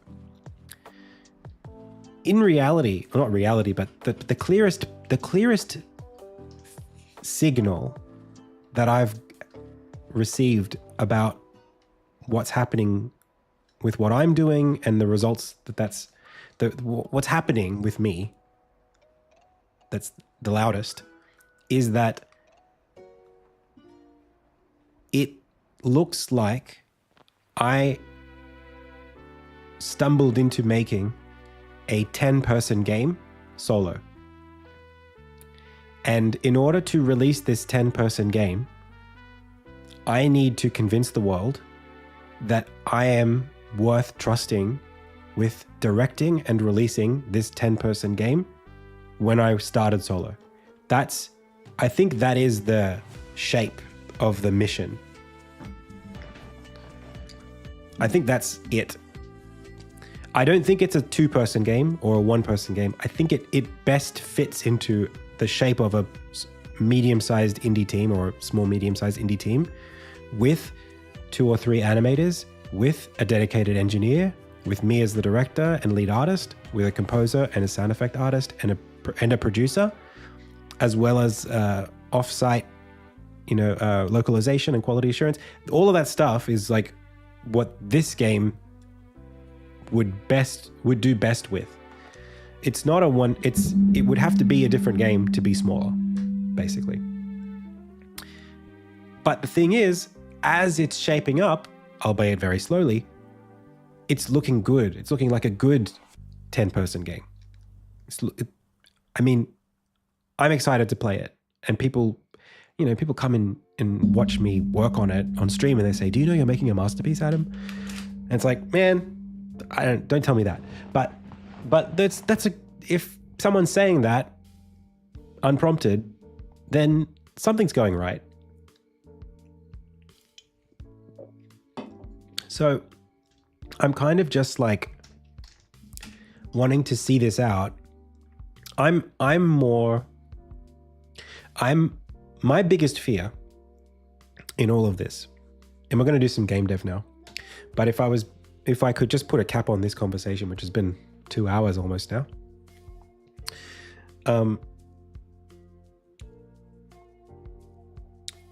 the biggest risk is me. This has been said to me by other people, and I agree with them. It's not the game. It's me. And the biggest question that I have is like, am I capable of making the decisions and growing into the shape of the person who can deliver the game?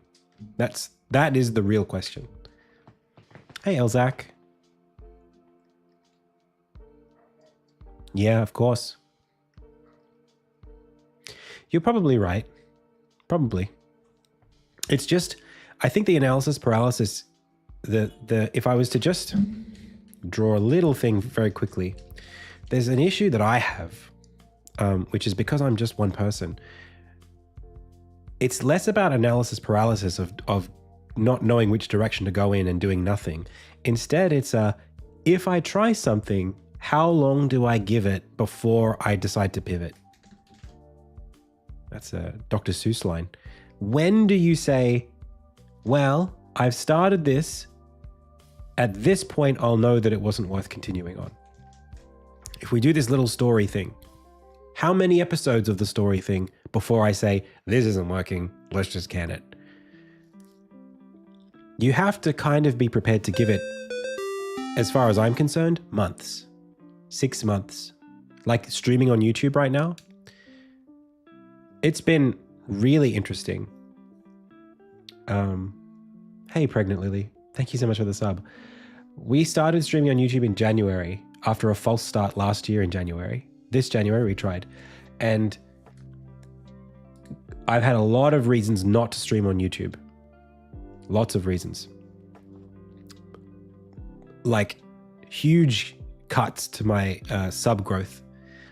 Halving, basically, the sub growth.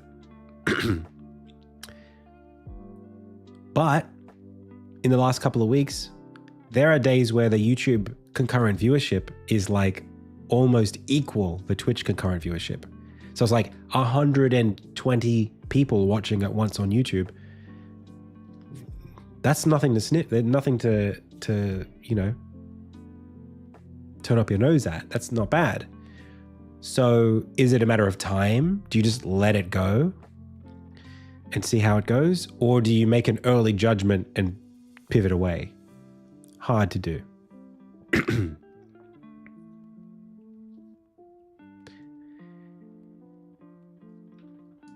Some of this is just, I think it's a personal tolerance question in a lot of senses.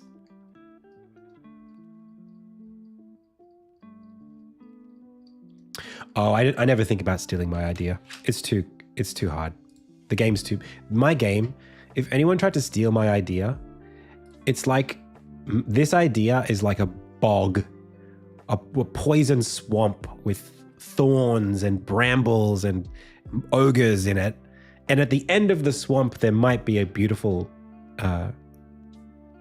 chapel with a relic inside of it.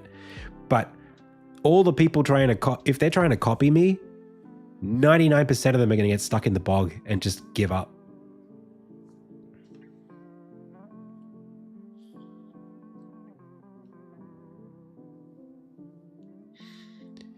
Yeah, but Swizz, there are also other questions that I would raise. Like, for example, I put out a video last week. One of my least good performing videos uploaded in recent memory. In my opinion, it's a really good video. Why has it not been recommended to as many people?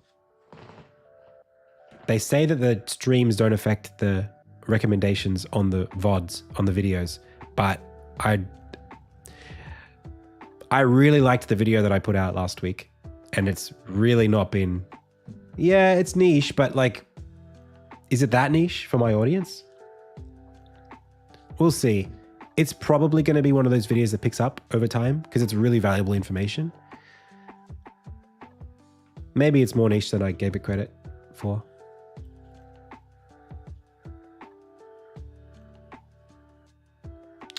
With anything you're doing, as long as you're doing it well enough, it won't be worthwhile to steal the idea. Like if someone stole Lord of the Rings, they aren't going to do it better than Tolkien. Yeah, I agree.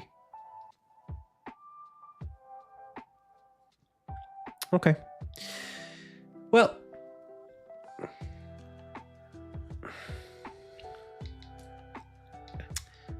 I think I need to turn the air on and take a quick break. And I'll be back in a bit.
Okay, we back.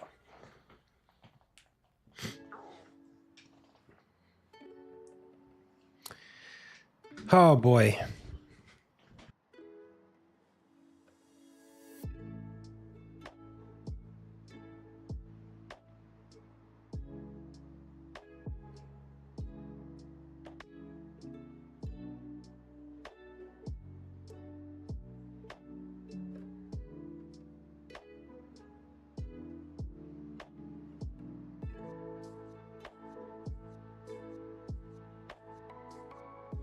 Sorry, pals, I'm back. I was just trying to say thank you for bearing with me on that conversation. I know it was a couple of hours or an hour and a half.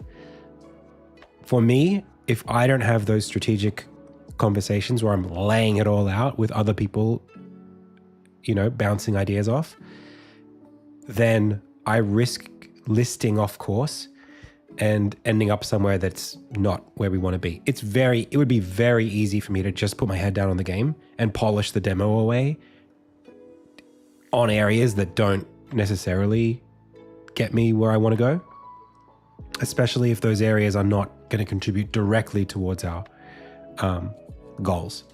So I just made this. This is just like a thing that I built inside of Figma that I use to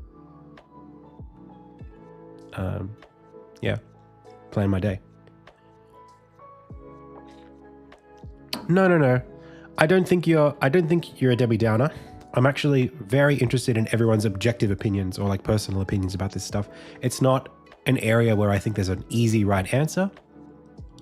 And I like hearing the pros and the cons because it helps me at least decide, you know, maybe there's an evolution of that idea that works that somehow we can create. I just know that for me, there's one last thing I'll say about it. You know, I watch there are TikToks that grab me that are just world building TikToks.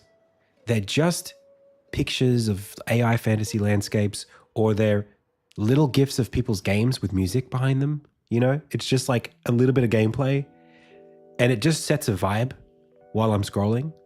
I just like get caught by a vibe and I'm like, oh, nice. I wonder what this game is. That's something that I just think Insignia, if it has anything, it has atmosphere. So like, I should be able to leverage the existing atmosphere in the game online. I should be able to post stuff like that.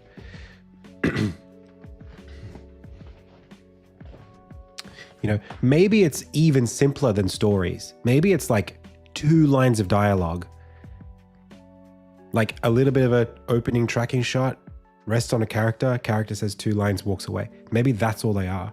Super abstract, but just things that let the viewer see the animation and the world and the motion and the music and whatever. I don't know.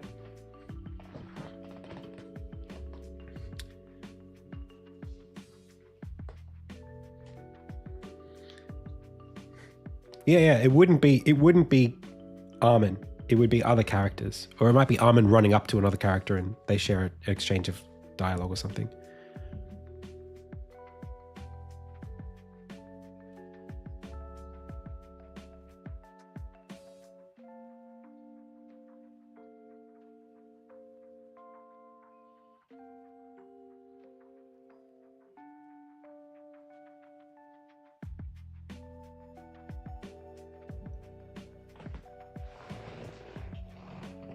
Yeah, I just don't know if I can outsource it, that's all.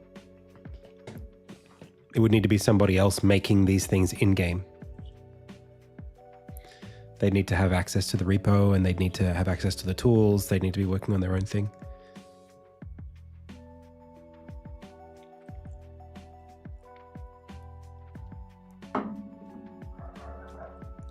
Okay, can I show you what I've been working on?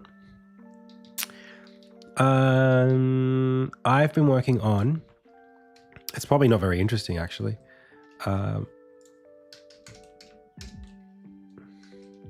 There is a little race condition that comes up every so often that I don't know if I should be more careful of it. I'll show it comes up later.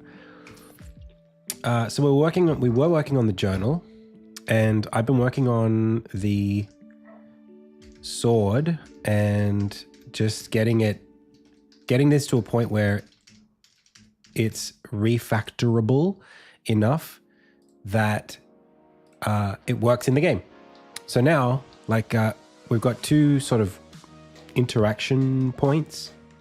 I did do something else. I did a couple of things. Hang on a second. We'll just focus on this. Let me change the chapter title. We'll talk about it.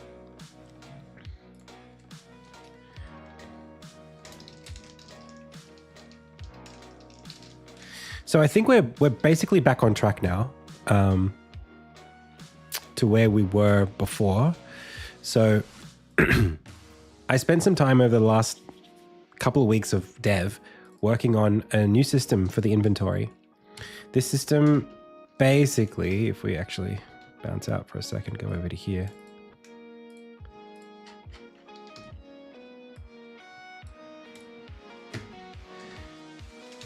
It's a system for equipment. All right. People still don't know my game's called Insignia.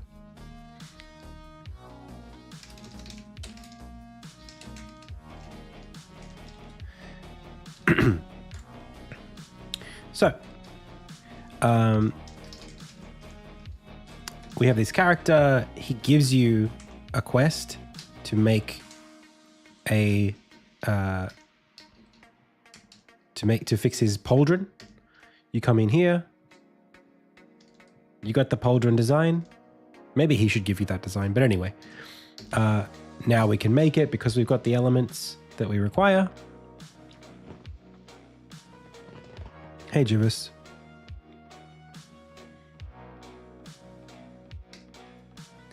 And then we go boom, boom, boom. And now we've got it. Backpack. I don't have a backpack in the game. So then there's a tutorial that plays through. Armin talks us through this. I'm not touching the controller. He's doing it.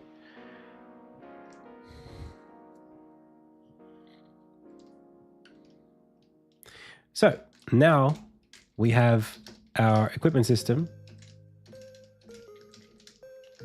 set up. The way this works is it's not the inventory. The inventory is items. This is equipment. This is stuff that you wear. And currently, like I've actually set it up so that the sword in the game is bound to that system. So I've done a little bit of a refactor on weapons in the game and a bit of a refactor on the equipment functionality outside of that menu, so that now you literally, if we can skip ahead, all the way to here, and then go all the way to here. Hello. And then jump all the way over to here.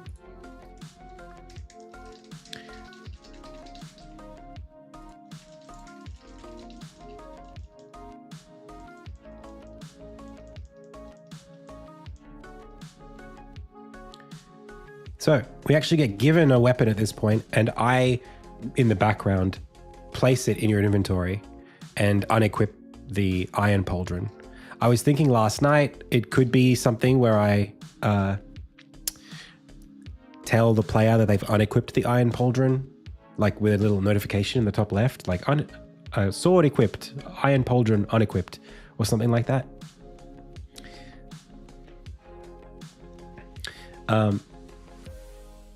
So right now, that's actually how the game works. The sword is the sword.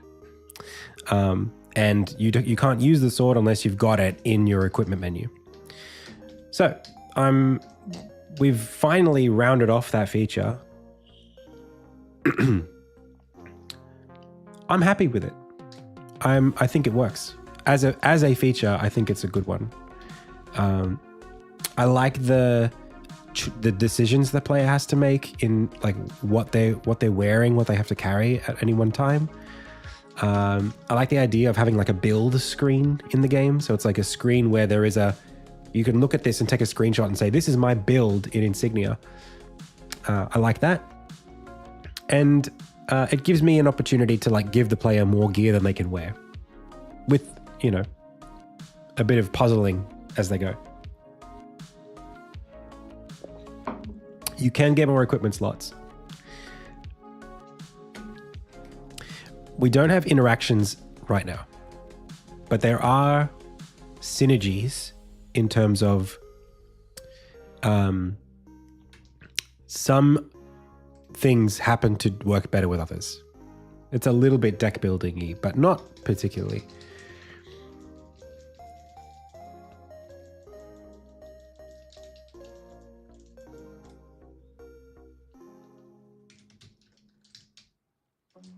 So now we have a functional system. There are still little tweaks I want to do to the actual, it's weird. Sometimes based on the zoom level, it works better than other times. So like this is correct now, except the texture stretches a little bit. But in the other scene, there was an offset that was a bit awkward.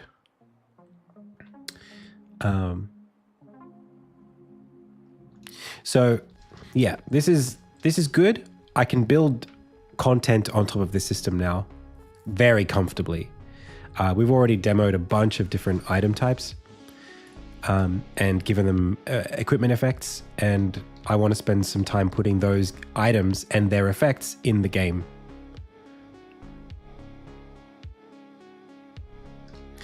So we also worked on these crates before I left, which are pretty cool. So now, like, you can get an accessory pouch. That's going to give you an extra row. This is some stuff that I designed, just different items. So if we go over here, ooh, pouch is not interesting.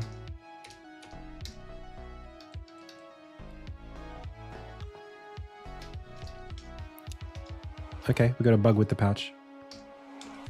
But you can see here how this works. You can get little things and place them in there and get this and put that there, and now you got your little loadout.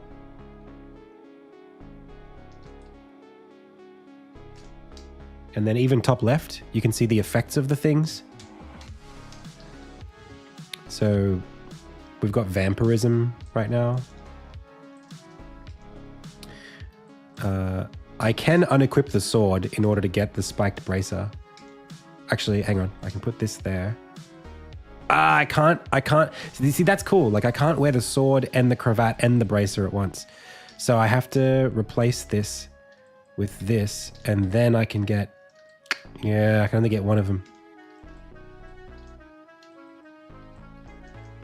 It's cool. It's a good little system. But let's figure out why the accessory patch didn't work.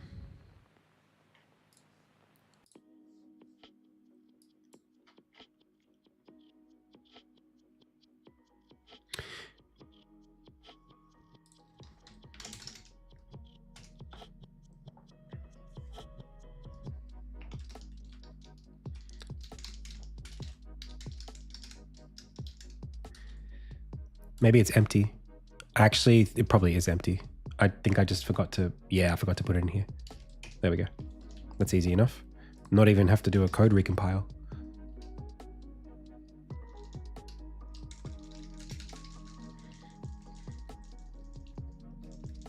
Rotating equipment? What does rotating mean? So now we've got 3. Look at that. So now we can wear the cravat and the pauldron.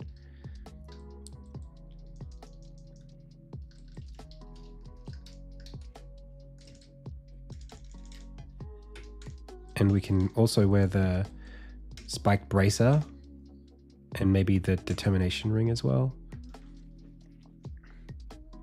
Yeah, no, I won't let you do... Well, maybe we should let you at some point. It's not my priority to have rotation.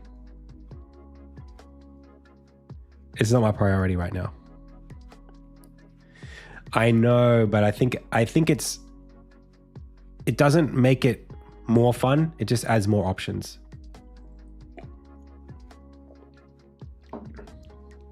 For now, I don't need... I'd have to balance around rotation. That's the only thing. So now when we roll, we do damage. And when we do damage, we gain health back.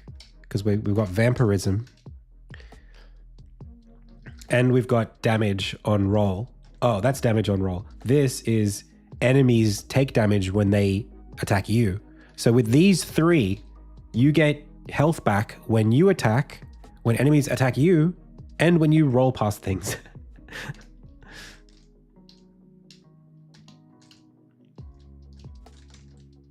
Balatro. So stuff like that.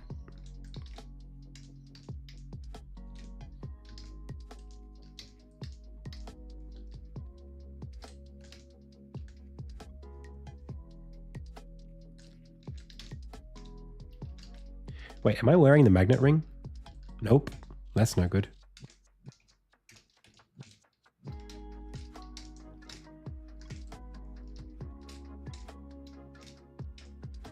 Anyway.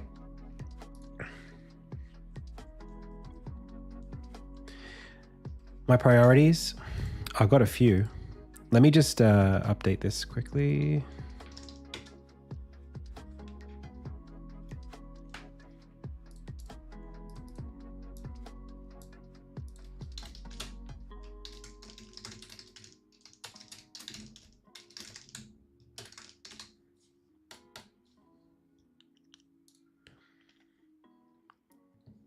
So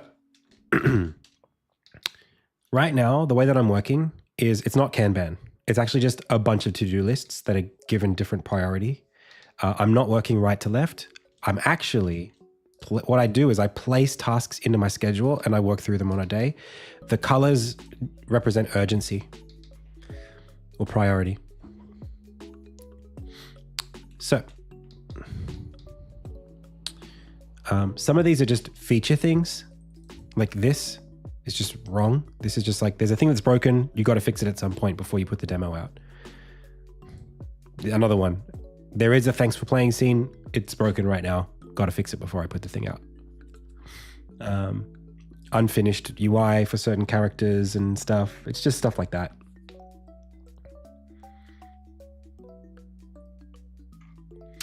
So, I think what I've just realized is that I don't think the stat system... Wait a second. Do we have... I got to try something. I got to make sure, one, that the magnet ring power is visible.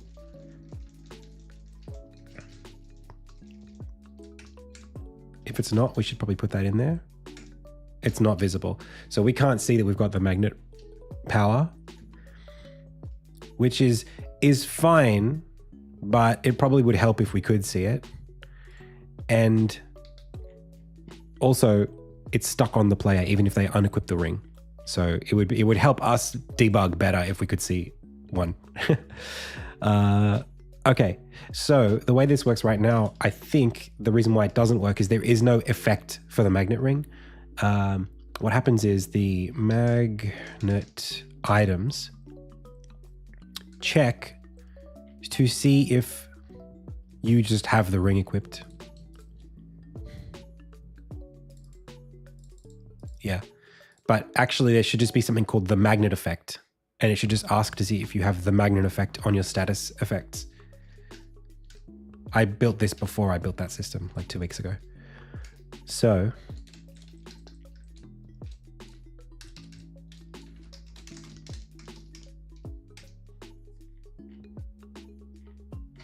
is there a has effect?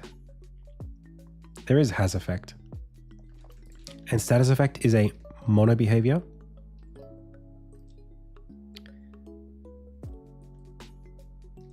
But it's not a type. That's hard. So how do I check to see if you have the specific effect? I could check. I could put a type. Can I put a type as a parameter? Only as a string, right?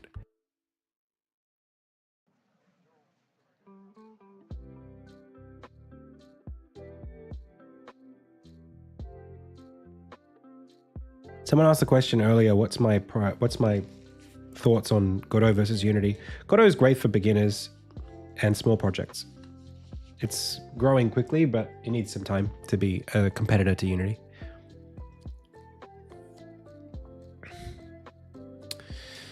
I think has effect.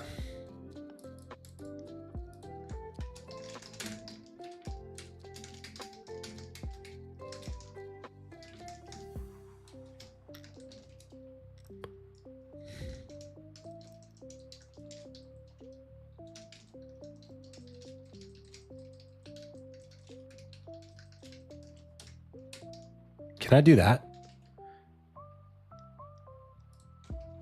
This returns a type.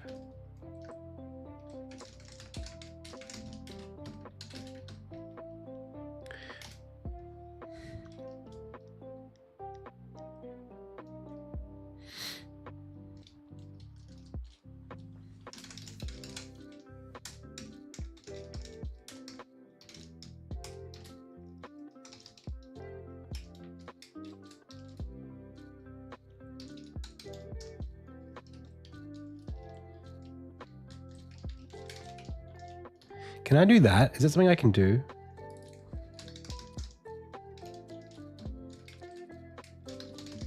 Assuming that exists.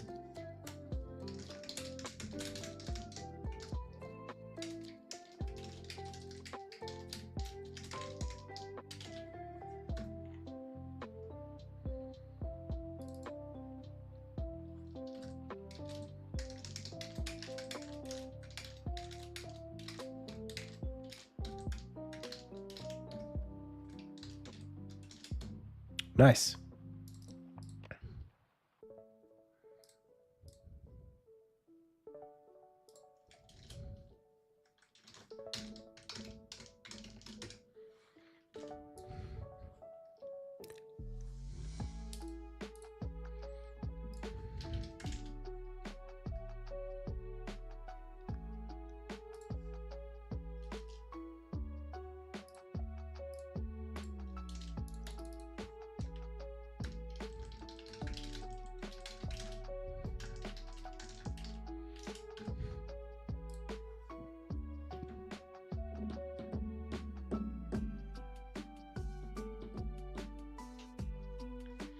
Okay.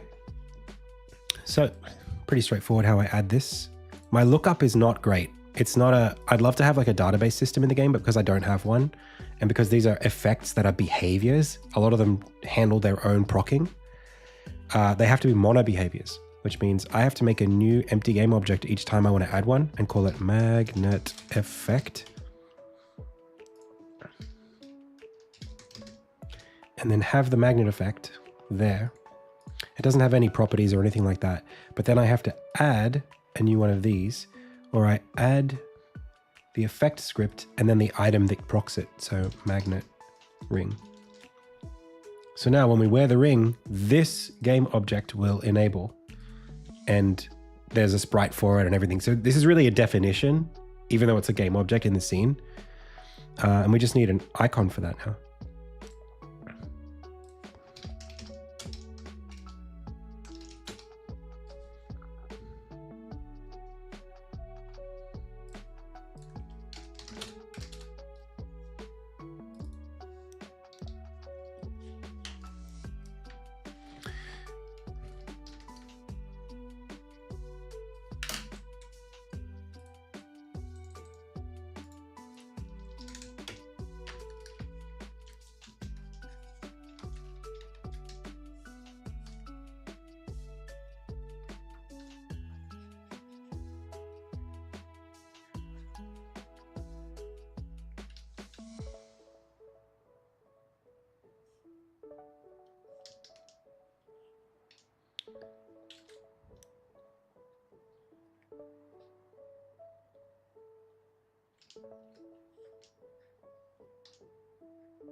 Easier this way.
Now this happens every time I reload the domain.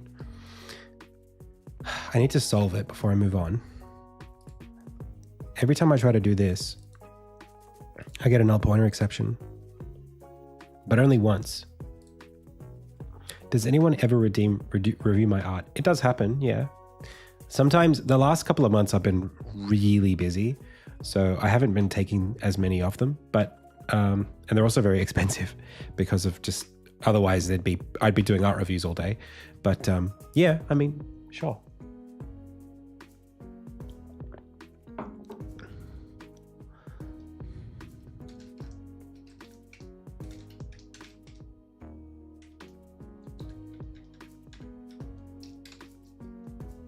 Hey, 3D Code Warrior, how's it going?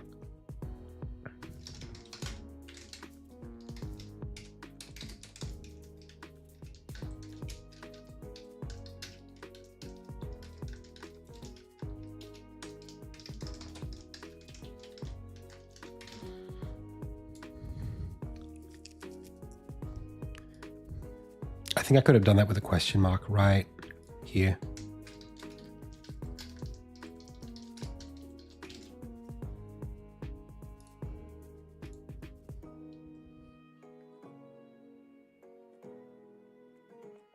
Yeah, on Twitch, right here. Ah, still no good.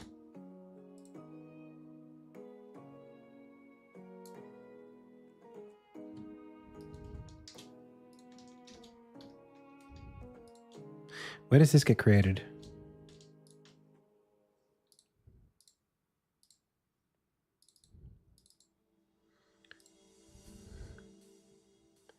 Oh, Armin awakens before engine dot setup instances happens, which comes from on scene loaded or on start. Yeah, well, that's going to be a problem, isn't it? Anyway, fixed for now. I mean, yeah, you could do that. I can review your Steam page as review my art. That's fine. It's not exclusive. So we get the ring and now we got the magnet. So let's see if we can take it off as well. So now we see that the magnet's going. And then if we take it off, it doesn't work. Good. That's great. The system works. We just need, I wonder if it should proc every time you get something magnetically.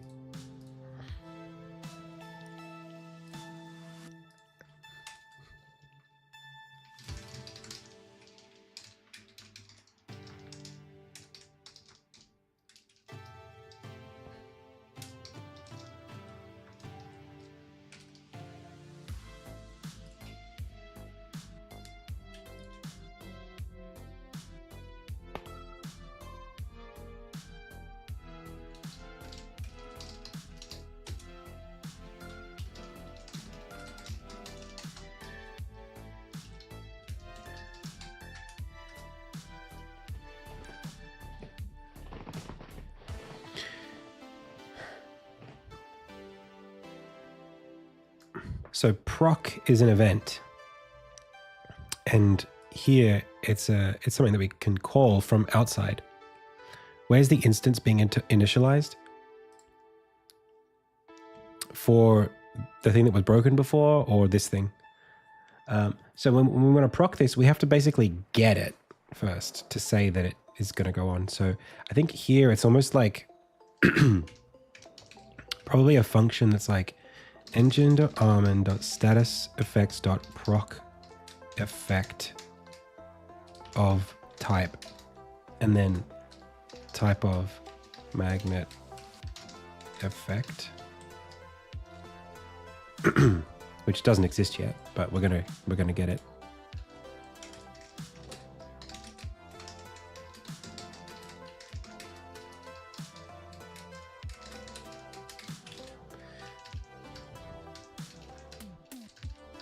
Which is literally just this, and then it's effect.proc. And let's do it to all of them. We won't be exclusive about it. If you happen to have 2 of them, let's let it go.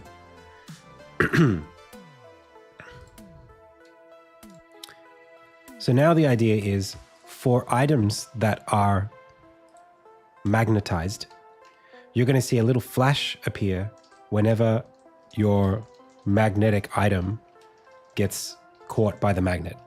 And you'll see that flash in the top left. Okay, so look, we're going to equip it first. Magnet ring on.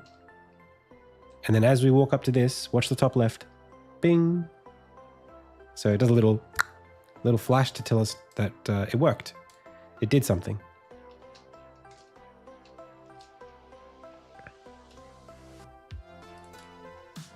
Hey, Deep Throaticus. Do I have a date for the demo? Look, I don't actually have a date because I don't have a release. There's no definite plan to release it right now. But I'm playing with the idea of releasing it.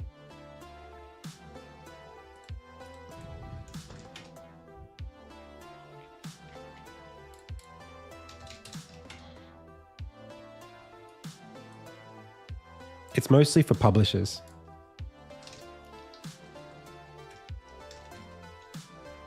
So, for example,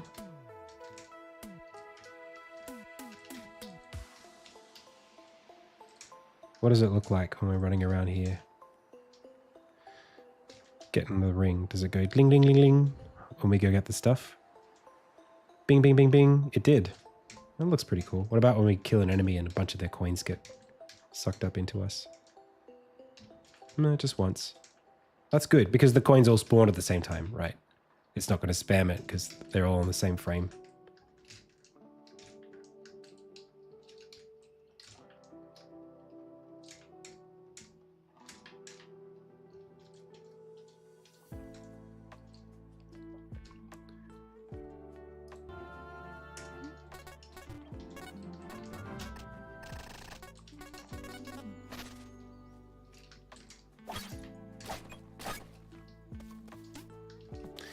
The game's got a lot in it now.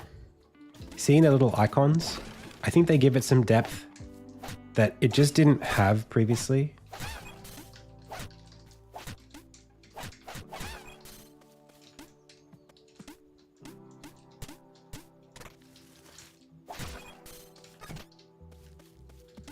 Like, now it's like special abilities, you've got gear, you've got quests, there's lots of little like things that can occupy your time, and you know, the money and the shops, and it feels like a proper adventure now, I think.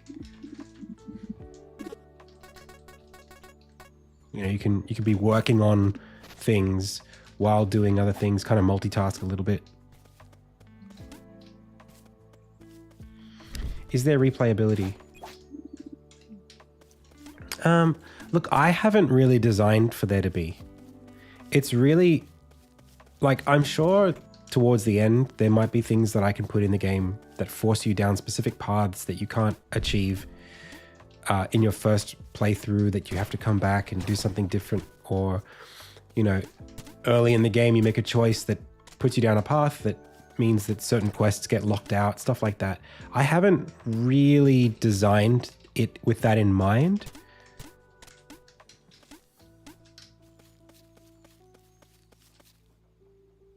Hey, Gruntled. Yeah, it wasn't too bad. Script files. I think, no, scripts not at all. I literally have a scripts folder. I have a bunch of scripts folders that are just, some of them sit in the scripts folder. Some of them have folders if they have like features that have multiple scripts around them. I don't even think about it. I just remember the names of every script and I just know what they all are.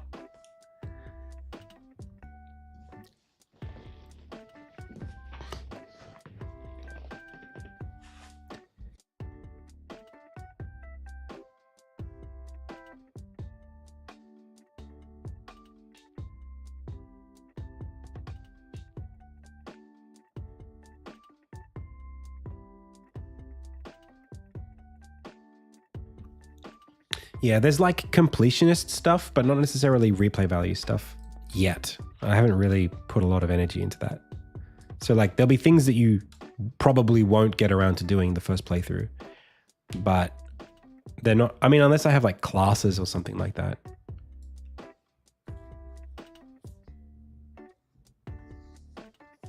All right, so what did we just do? We just updated updates magnet effect to play nicely. In fact, before we do that, we should get rid of the old magnet. Or like, what was it? Effect manager?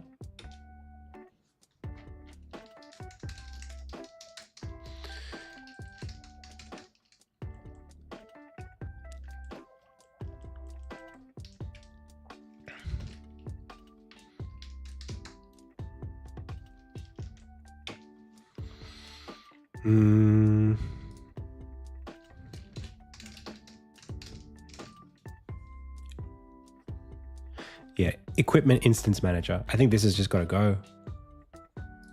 I don't think we need it. I don't think it's useful.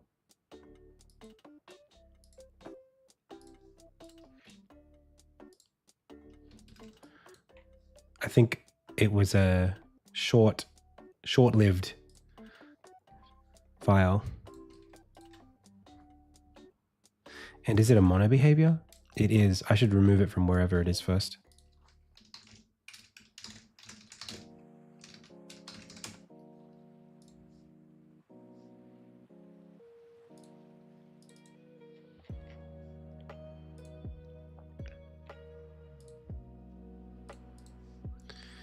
All right, well, we're deleting that.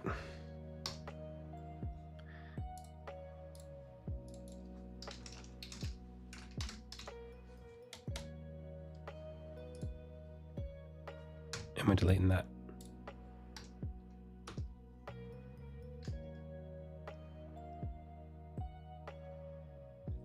First time game dev.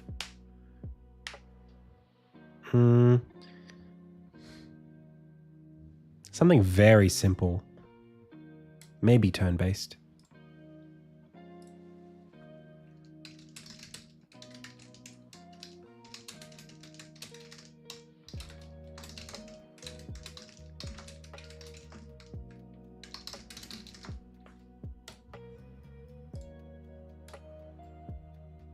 Pong is pretty good, but that's not 1 hour of gameplay.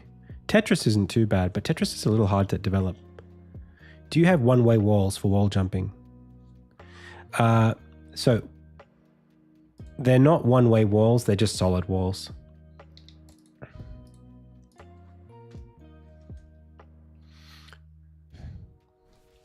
So like, I have one-way floors. So you can drop, but you can't walk past a wall.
That was a lot of damage.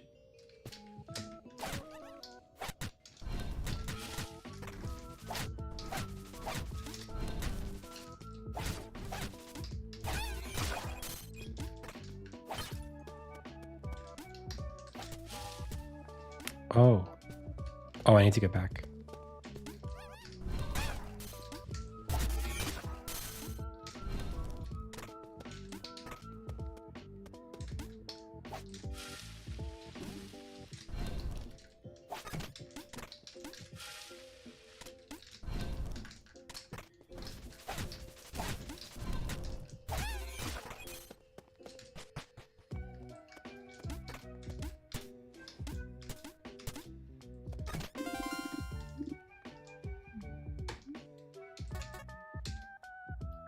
Oh, I got everything.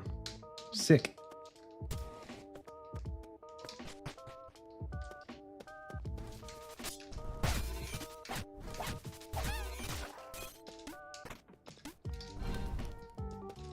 That's good. That little thing I just did in my brain of like, do I have enough stuff to make that thing? Check my designs thing. Oh, yep, I've got one of each. Sounds good. Let's go. Now come here. That's the game loop. This is the crafting game loop. Now I go over here. I can equip it. And the effect is on. So now I have very much less HP, but I gain HP every time I do attacks. And you can see that working there.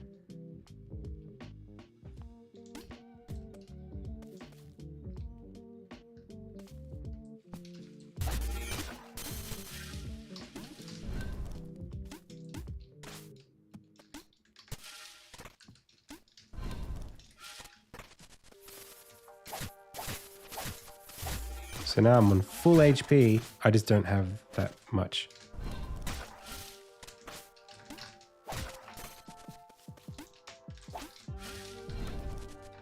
Oh.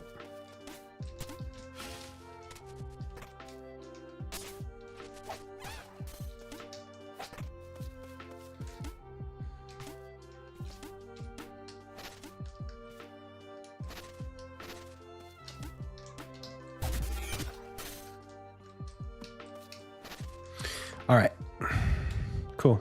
That's all good stuff.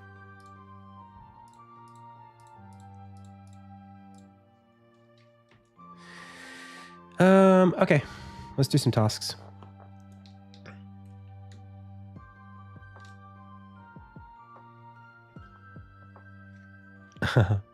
Oh, thanks. Okay, so what did I just do? Let's just make sure I'm actually listing the things that I do. Adds accessory pouch, and then updates magnet effect. Yeah, okay. Well, neither of those were tasks that I had on for my day, but that's okay. Adds accessory pouch to game system. Ugh. Adds magnet ring back into effect system. And then let's start prioritizing some other tasks. Just pick something to do. Show critical health is one that's not a bad one. Let's think about it. That could take half an hour. Do I have ledge climbing for every ledge? I do. If there's something that the player can't grab onto, it's higher than one ledge. The game's not really a platformer in the sense that I'm not really fixated on trying to make jumps that the player can't do. It's more about parkour in that sense. So like, you know, that's a jump. And you can climb on these ledges, no problem. But you can't jump up that high. So you can extend a jump with an attack button, but there's just a certain amount of blocks you just can't jump up. So like this is no problem. You can reach that, but you can't reach one block higher. It's quite forgiving. It's designed to be forgiving.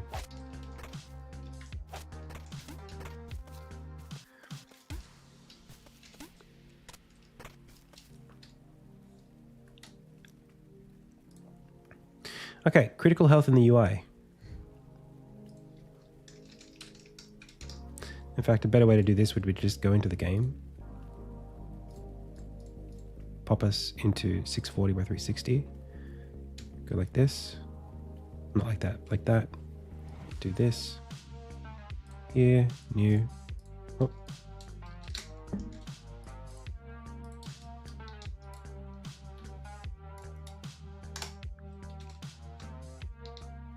Huh, interesting. Okay.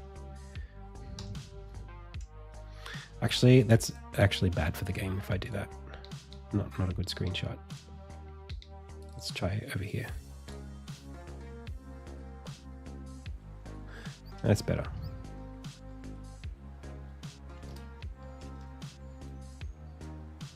Okay. So.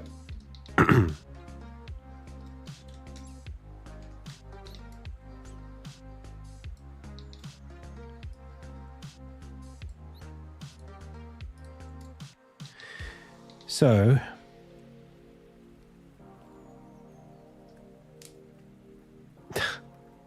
I'll be right. So the question is, what do we want the player to see when they've got low HP? I don't want to play a sound effect. Or if we do, it's a sound effect, it'll go like, do-do-do, do-do-do, do-do-do. It'll just be there once. But there should be something visual that's like flashing or pulsing or something here that tells you like, hey, don't have much health. 8 gigabytes of RAM, probably less. Oh, thank you.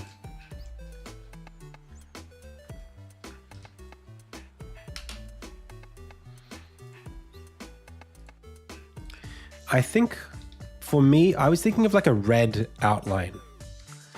Like, imagine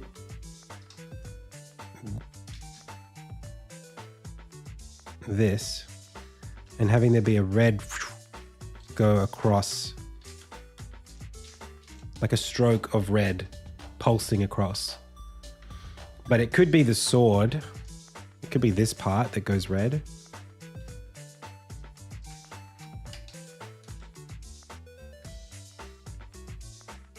What the hell?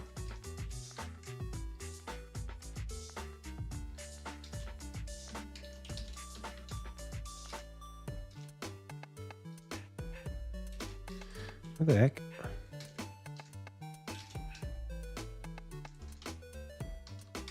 There we go. Nope. What? What is happening when I paste? There it is. Okay, weird. And there it is. Okay. So like we could like tint this part red and have it flash across.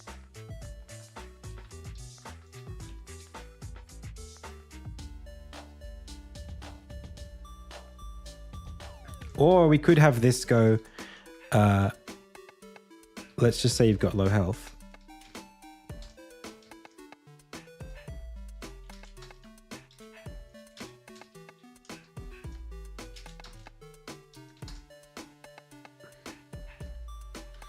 I feel like this should flash yellow in that case.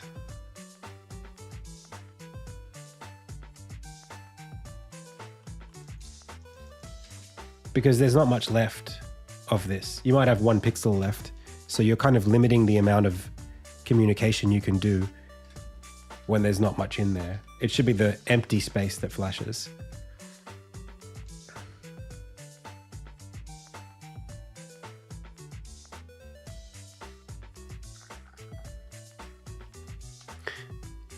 So it would be a section of the health bar like this.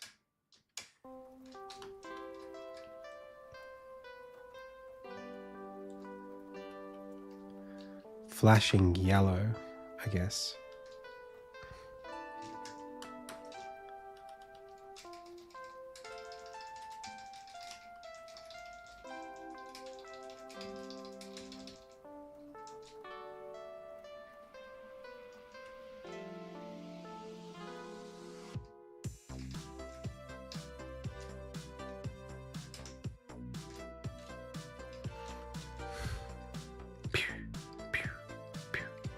Can I buy this game in Russia? You will be able to, I think. When I'm finished with it.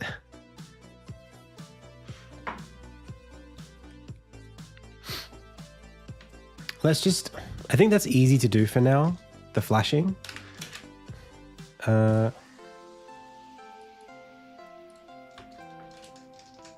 Let's see if I've got anything for it.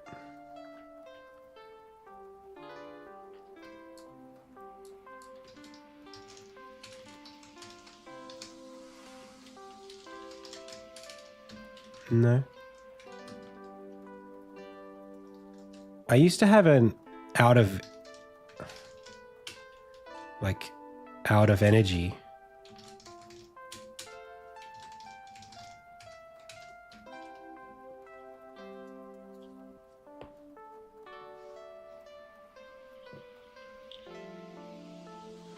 I wouldn't do the vignette personally, not for this game. I feel like vignettes are only good if you have health regen.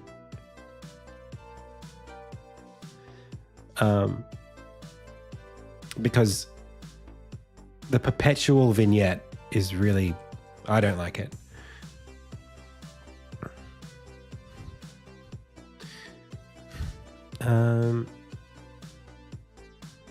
So I think this is a property of the health bar at this point. So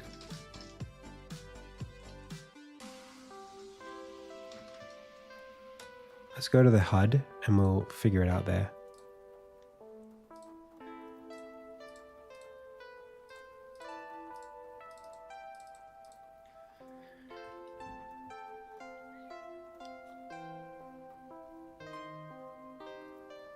I'm not doing the Pokemon thing. Pokemon is insane the way they do that.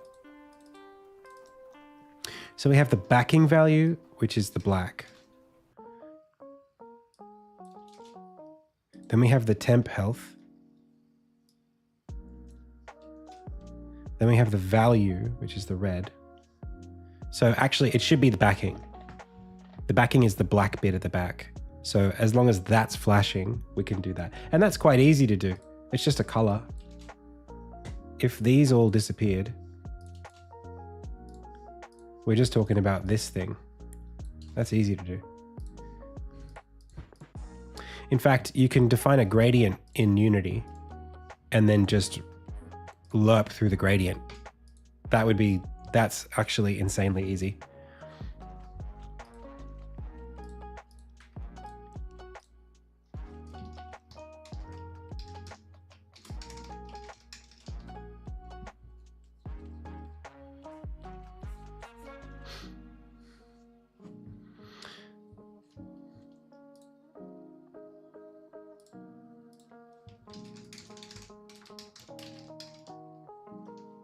Let's just do it that way for now.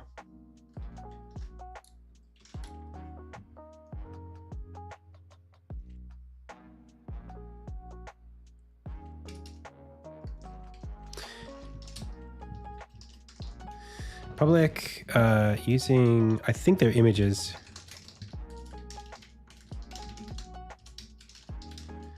So.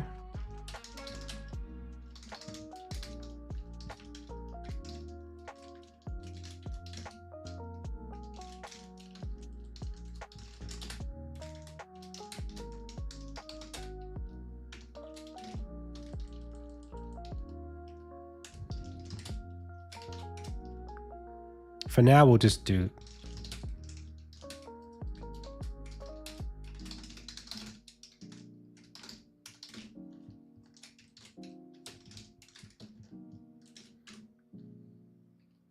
And let's just, I don't think we should think of this as bull is low health. I think this should just be for now a cap. So like, I think it's like return life.health is just less than, what do you reckon, 20%? Hey, chess in my veins. I feel like you're just coming in and self-promoing. So I'm gonna say no thanks. It's not a nice way to do it. You know, you're not really contributing. You're just sort of showing up and being like, watch my YouTube video. It's not a ban, but there's much better ways to build an audience. Yeah, contribute a little bit, you know? You got to give a little to get a little. Can't just rock up and ask people for stuff. So, is low health. I mean, for Armin, I feel like this should scale based on how much, like, let's just call it life.max health divided by 2 and life.health is less than, let's call it 20.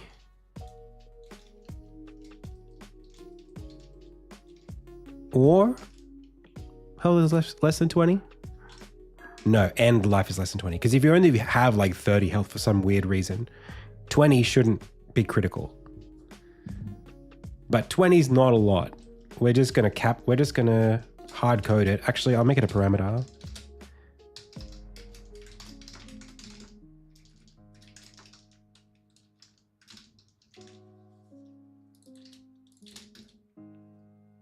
And this should really be like 0.25.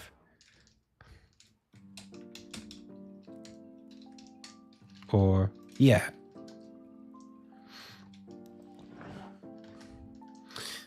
And then like public,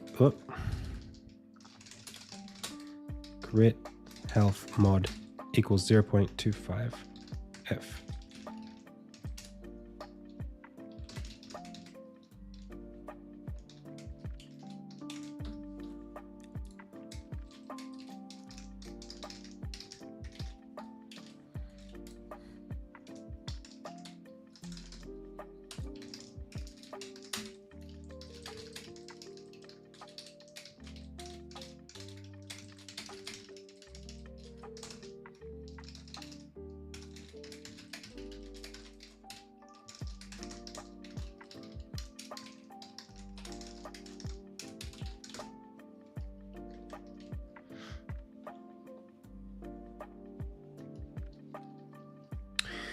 I really think, to be honest with you, I really think it would be much harder to do it without any kind of alternative revenue.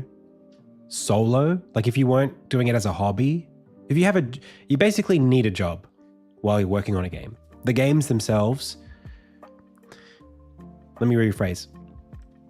To live, you need a business. You need some job that's going to bring money in. If games is your business and the games aren't ready to make money yet, then you need income some other way. For me, that's content creation. But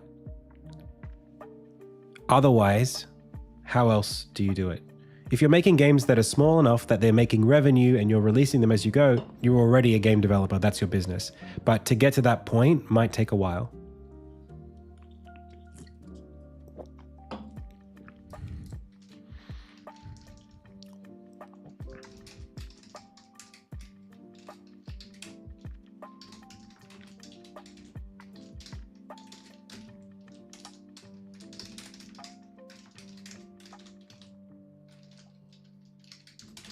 So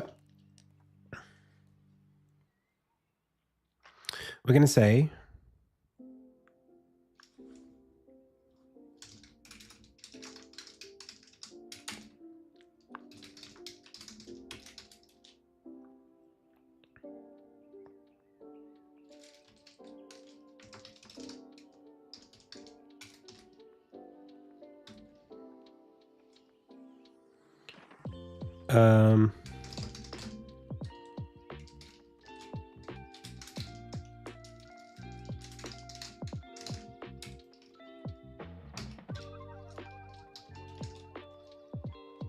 that's literally it.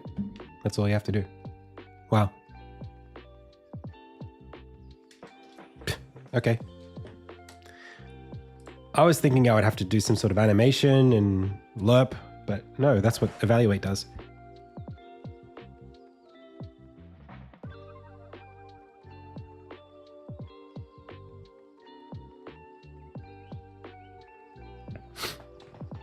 Okay. So literally, we just need to create a gradient here, and we can do that by just taking one from elsewhere and taking these away and doing this. So it's like this color, and then this can be like, maybe we'll lerp through like the browns or something into essentially black.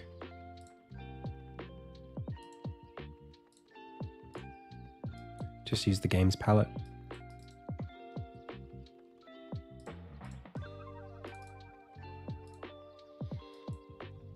Might not be the prettiest version. We could do it more manual, like more of a smooth lerp if we want.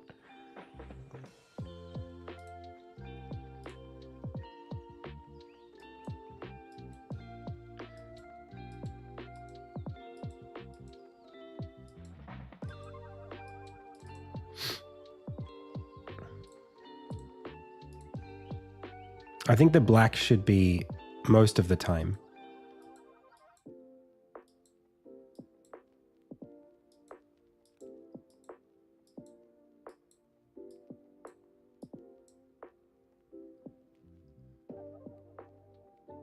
Maybe even shorter.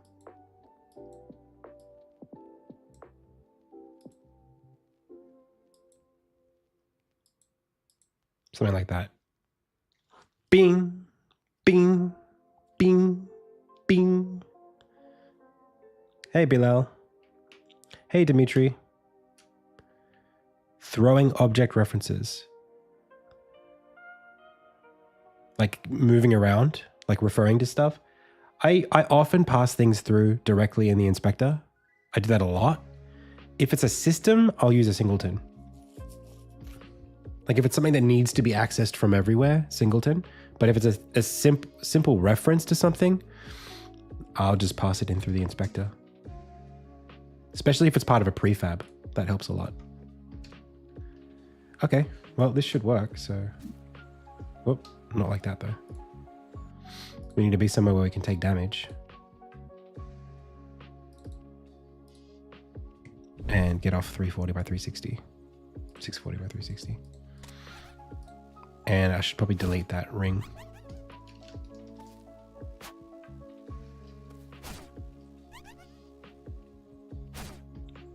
Oh, I don't have much health now.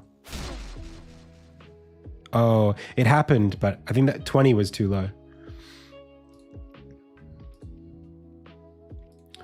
So what's the value? Armin's health by default is... I think it's 100, but it might be 150. Let's call it 40 then.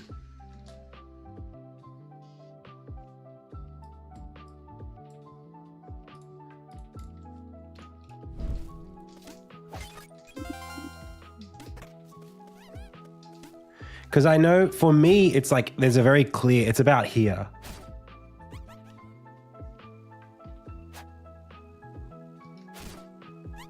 Maybe one more hit. Yeah, there we go. See, that's pretty good.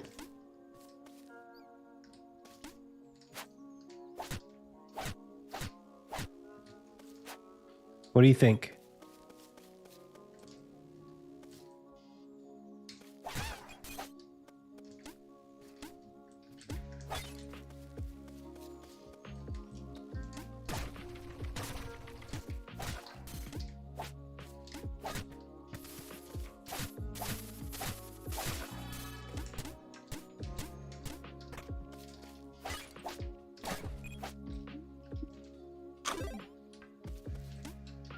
Do you think faster?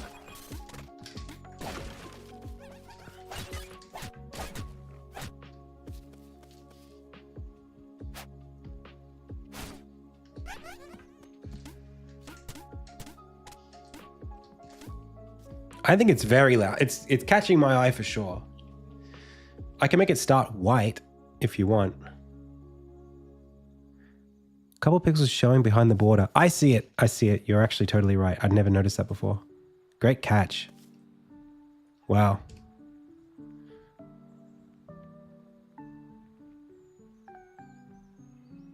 I can make it go like beep, beep, beep, beep. So like white, black, white. Sorry, yellow, black, yellow, and then fade. Yellow, black, yellow, fade.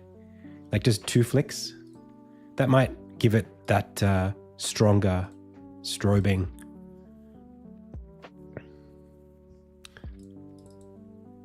I can't believe I'd never... Oh, it's like... I think it's scaling not correctly. Maybe it's 1 pixel too big or something like that.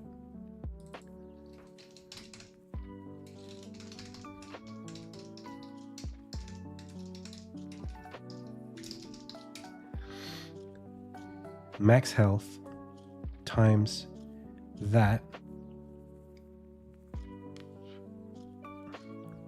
HP bar.transform size delta y. That's pretty reasonable. So the value's not going over, is it? You know what? It actually might be.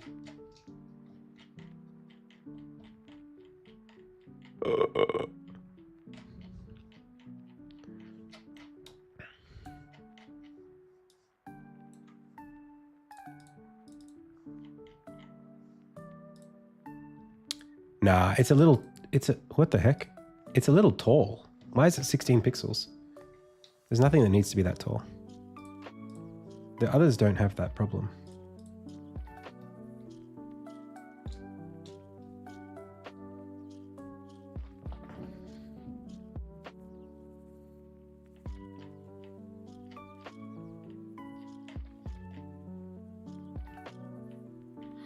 Is this the old HUD? Am I even looking at the right? No, it's the right one.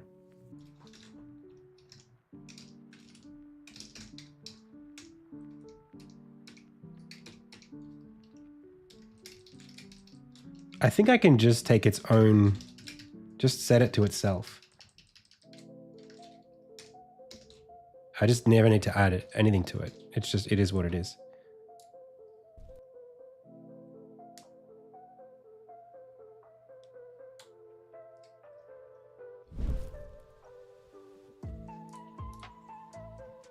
That's better.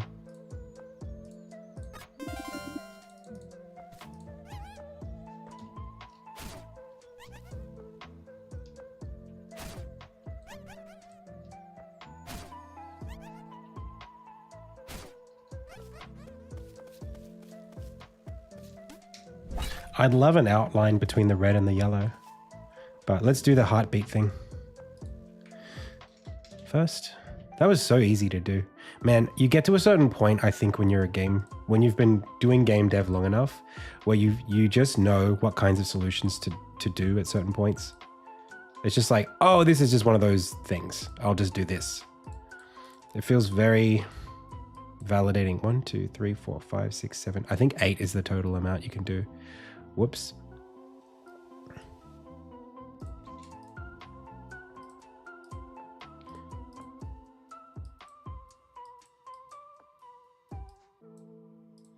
We can just pick that yellow.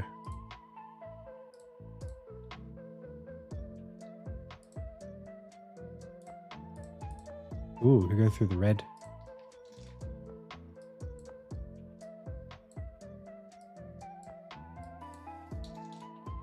No.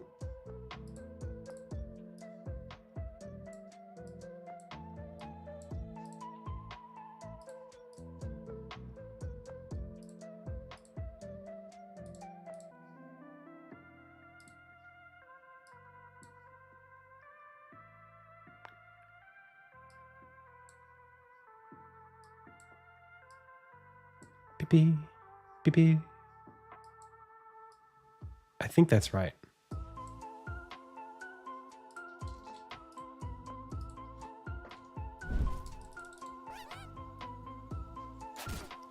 You just learn how to make life a lot easier for yourself.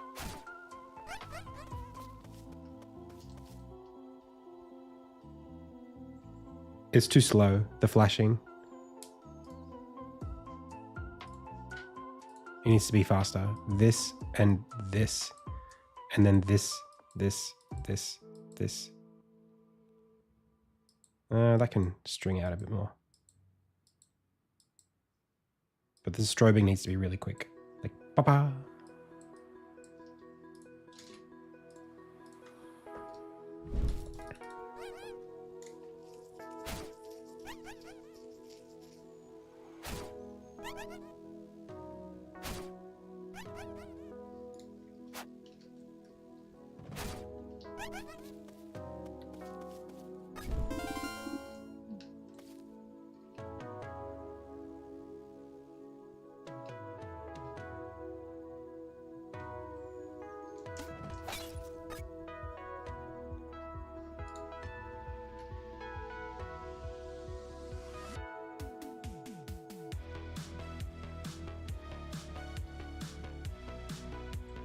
How to animate canvas. I don't use the animator. You should be able to animate with the canvas, with images and stuff.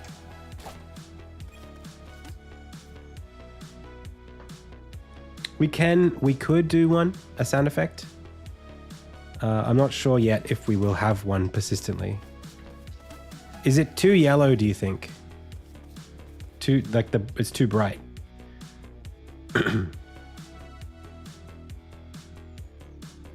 I think it's good. I think it's good. It feels a little bit solid, somebody said, and I kind of agree with that.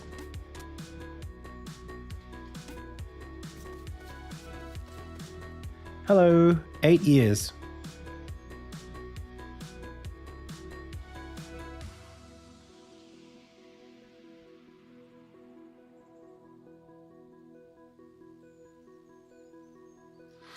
Yep.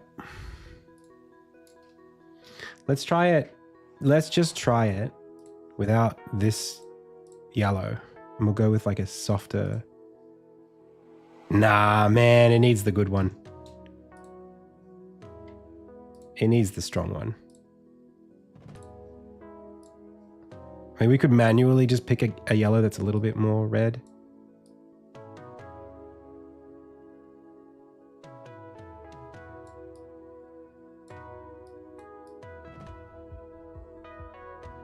Just for the sake of like backing off a little bit.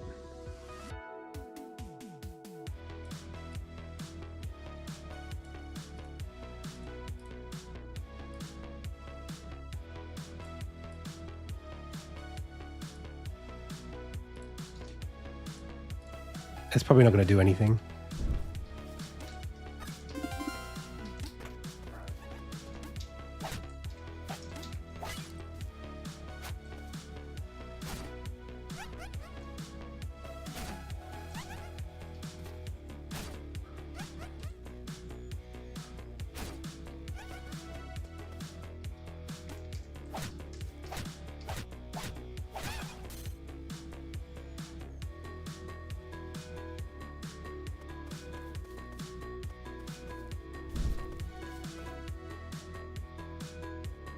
Nah, it just doesn't look as confident.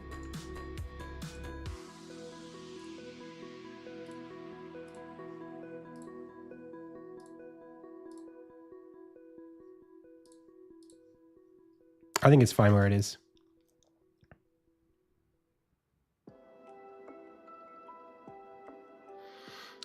It's fine.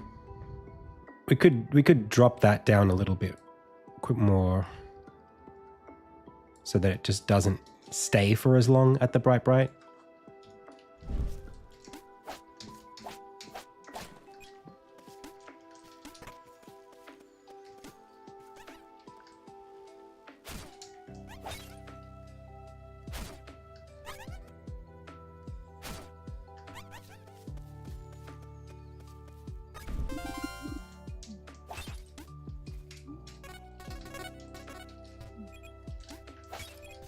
It feels really urgent to me. It's really, it's like I'm scared is how urgent it feels.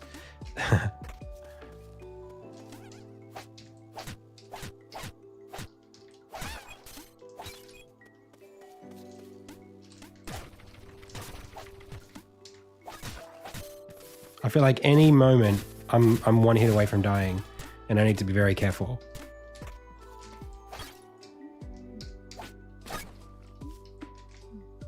And that makes me feel really good.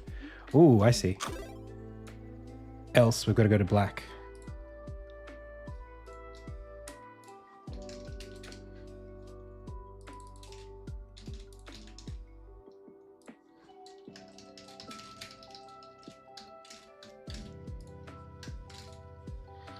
Don't forget that.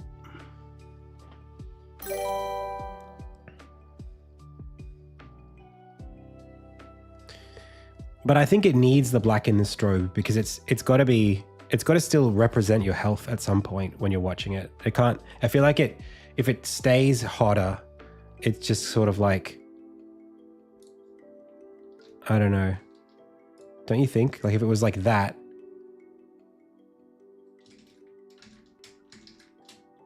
I think the contrast it might as well just go for higher contrast and just call it that and say that's what it is. Anyway, it's not super important. We could do like some sort of inline of yellow. I don't know. Doesn't matter. I'm happy with it now. I'm going to push it.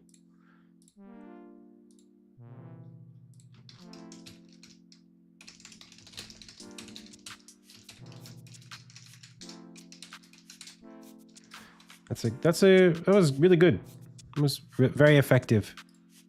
We could jazz it up later, but I think it's good for now. What time is it? Oh, right on cue.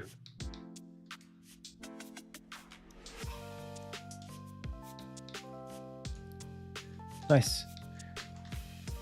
Okay, what else? Interface visual. Don't want to work on that right now. This is a tough one. It's not that important. We don't currently have a parry condition that's globally accurate. It's correct in some circumstances and it's not correct in others. Like when you parry a projectile, it doesn't do anything. It doesn't play the sound. It doesn't even show the hit marker. But it should do. Explain that the powers aren't additive. This was something that I thought... I don't know if this is necessary, but someone was saying in a playthrough not that long ago, someone was saying when they get an ability, because there's 3 abilities you get in a row here. When you unlock the abilities, you get 2 green ones. And the second green one is one, it overwrites the first one. So telling the player that they don't have that anymore. I think it's valuable. I just don't know if it's necessary.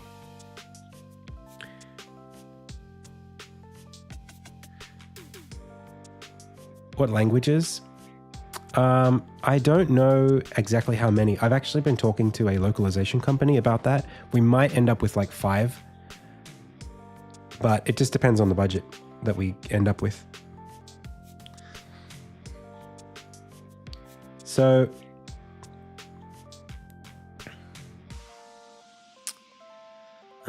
there is a little redesign I did want to do of the unlocked thing. All right, see you, pregnant. The unlocked, what is it called? Modal, the unlocked modal.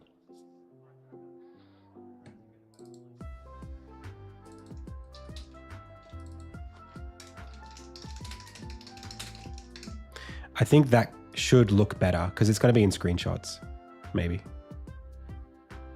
You can call me Lily. Yeah, pregnant's probably not, probably not the word I should be calling you. Sup, preg? No worries, Lily. Hey, Artiopoli, welcome. Artopoli? Artopoli? Pregante. Pergonet. Hey, Ocelot, how's it going? The color code is as follows. Green is try and get to it.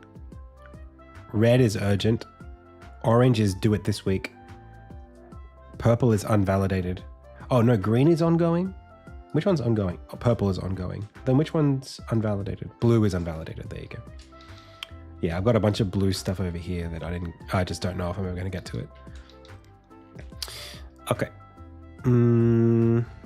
Sprites for additional crafting items. I don't know if I need these. I think well, actually, there was an item that doesn't have one. Which one was it? We literally had it over here.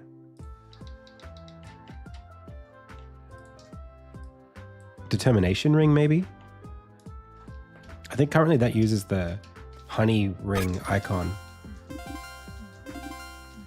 Oh, yeah. And then the mugger's ring as well.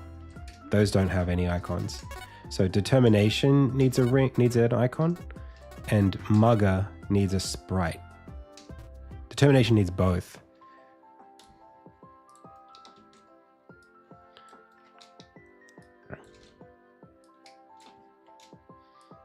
All right, let's do that for half an hour from now.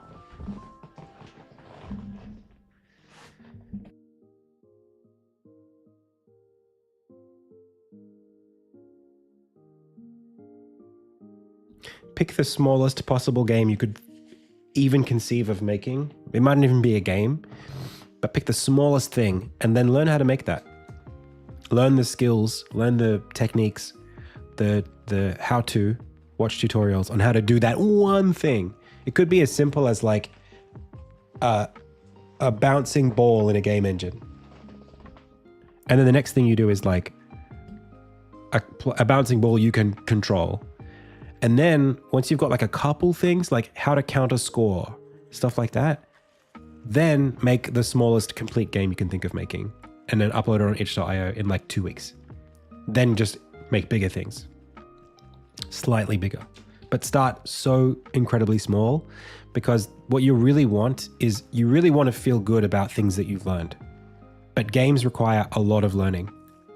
So like if you do what I'm doing, where your like first game is like an 8-year project, you're going to spend 8 years feeling shitty, and maybe it'll be good at the end. But if you make something really, really, really small, you can release it and feel good about it.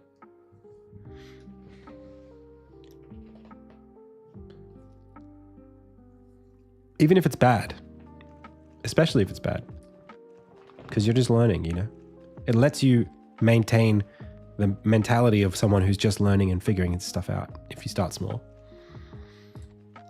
You can get there to the big stuff later. Yeah, and you can build off the small stuff too. It's great. So, sprites for additional crafting items. This is probably going to take me 45 minutes. Let's do it. So we had the magnet ring. I think this is the appropriate size in the editor too. I think that's pretty reasonable. Whatever. Yeah.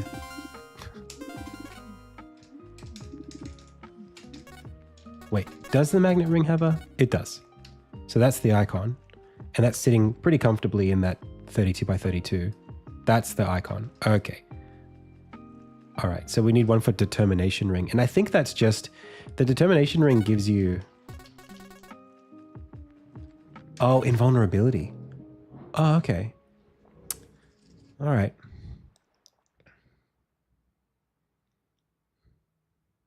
It's not.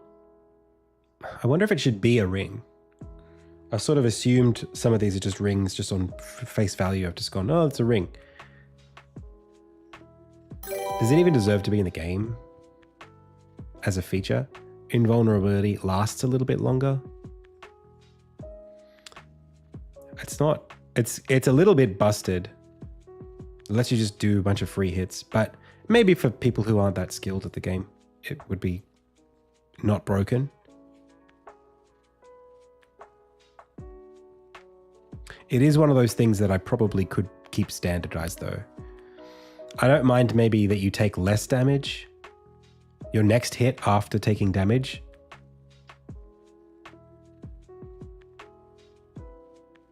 Uh,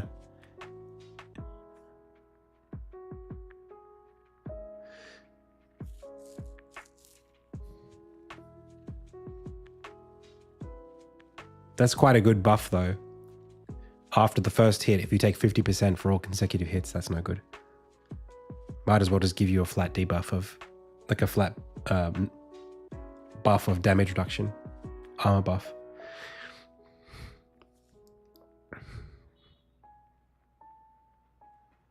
But I don't mind it as like a proc for 10 seconds or something.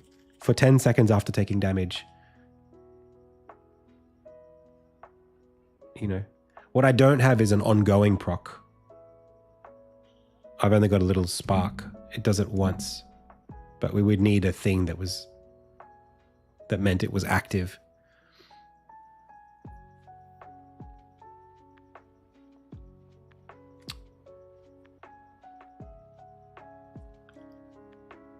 Or maybe just on the consecutive hits, that's when it sparks. You see it when it does its thing. That would make sense. Okay, let's do that then. Let's rename it that. So what does that do? It's determination is still a good name for it. It just inspires the sprite a little bit differently.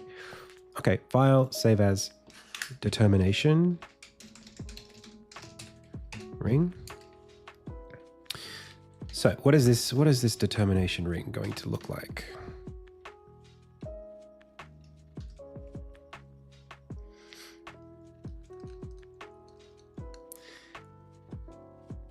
So something that makes you get like,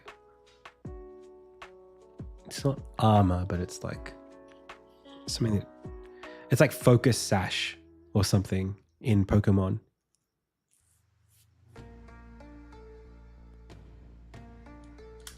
It could be a headband.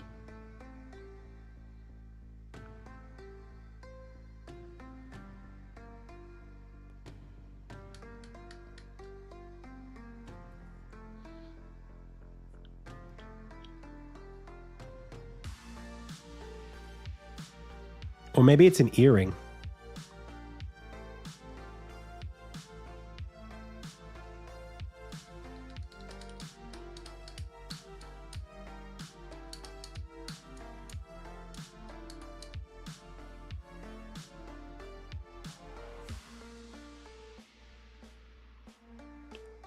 Or pin.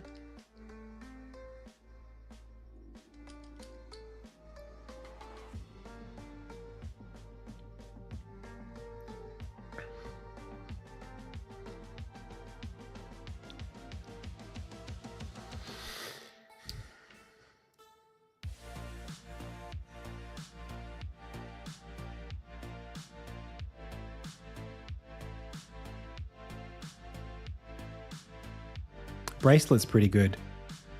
Okay. All right. In which case, what does that bracelet? I mean, it would be something like this.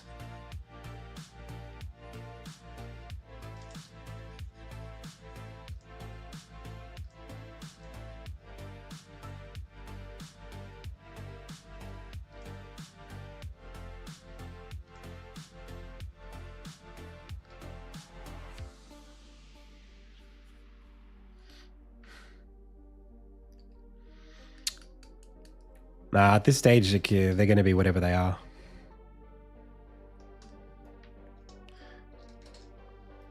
I'm thinking more about we can't design story first and then design gear to match the story. You know what I mean? Oh, but this was for the Rose quest. Wait, well, we were going to do Magnet Ring for that originally, actually, I think. Because it was something that you smith.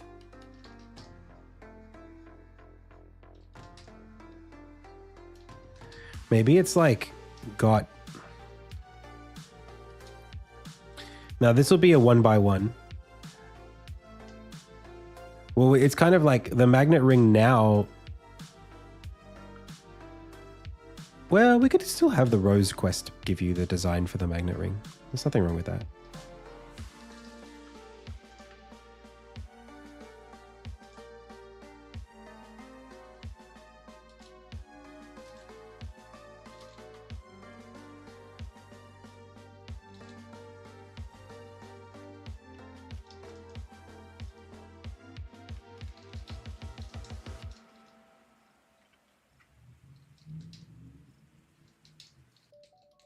I'm reviewing all of that this week, I think. Just like what goes where and how you unlock it and stuff like that. It might have to change a little bit.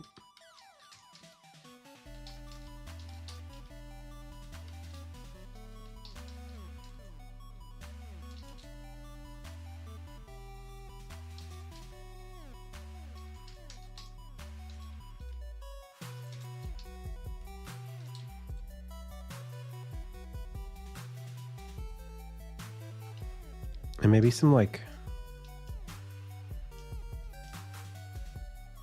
Maybe this part's metal?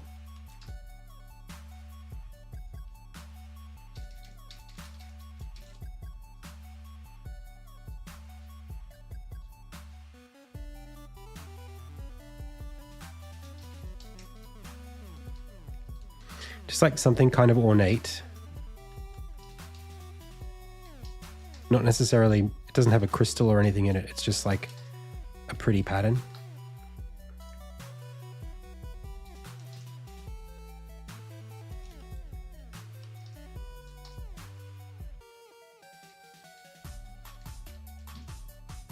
Looks kind of chunky.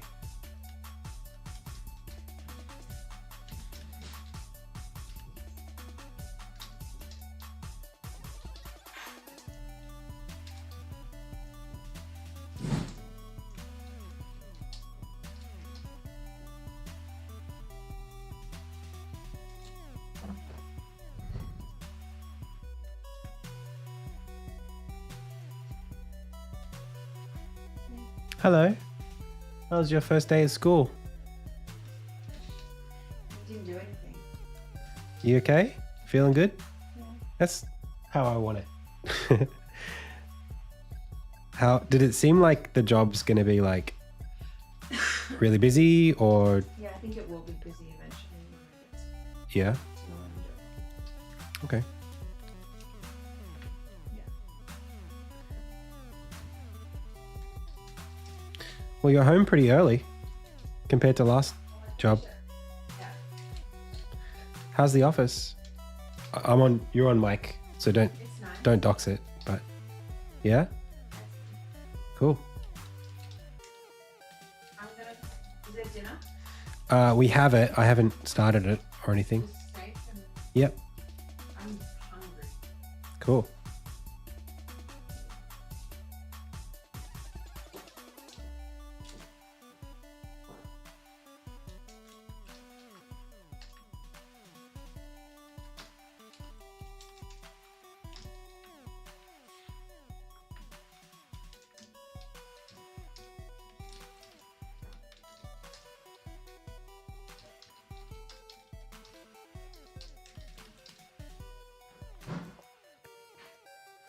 She's not at school. She's at a new job. I just wanted to say, how's your first day of school? Yeah, she got a new job recently, and this was her first day at that new job.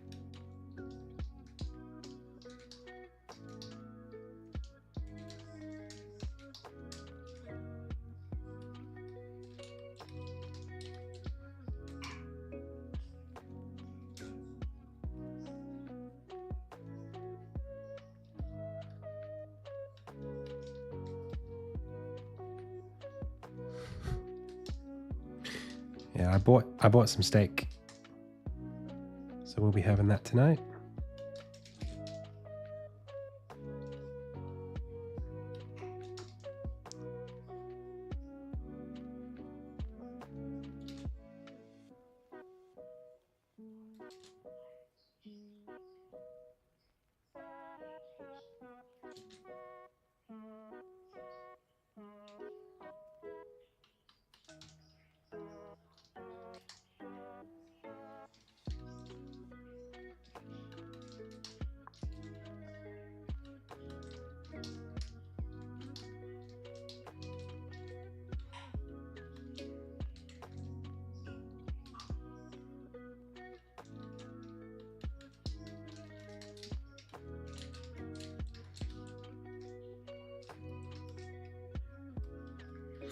Australia, not New Zealand. Don't get that wrong.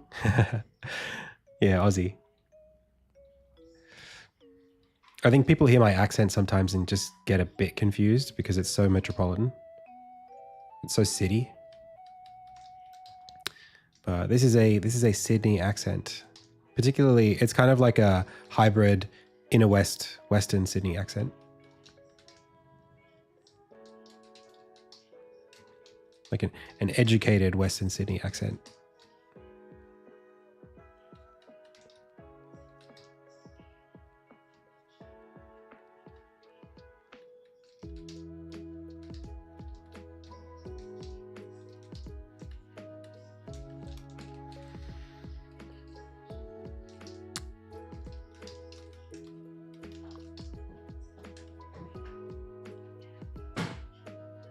That looks pretty good.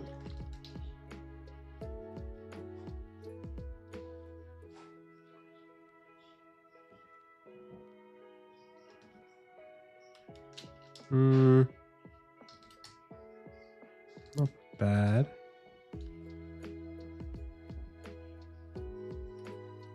There's something a little bit rigid.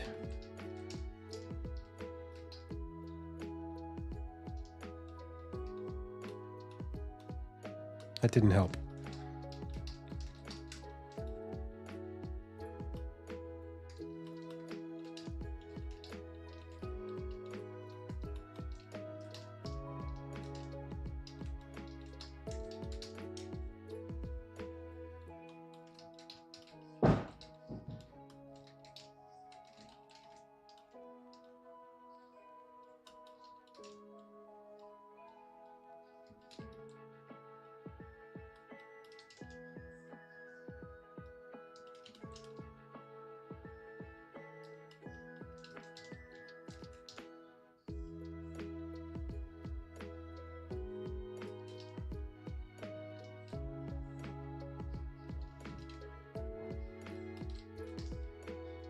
Maybe too much shine.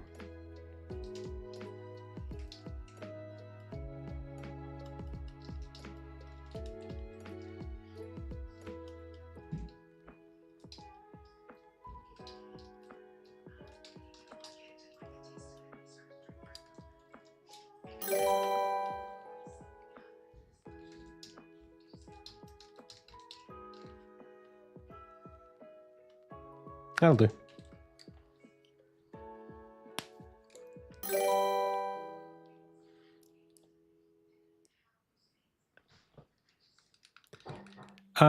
Sometimes, so like I'll make art.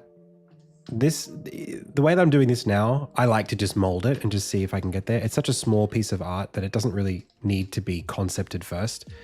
If it's like a really big building or something, then I might take a bit more of a structural approach and think about, okay, what's the architecture? What do I want to do with it? Blah, blah, blah. But for something like this, I would usually do like a couple of rounds of this and that's enough.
Pardon me.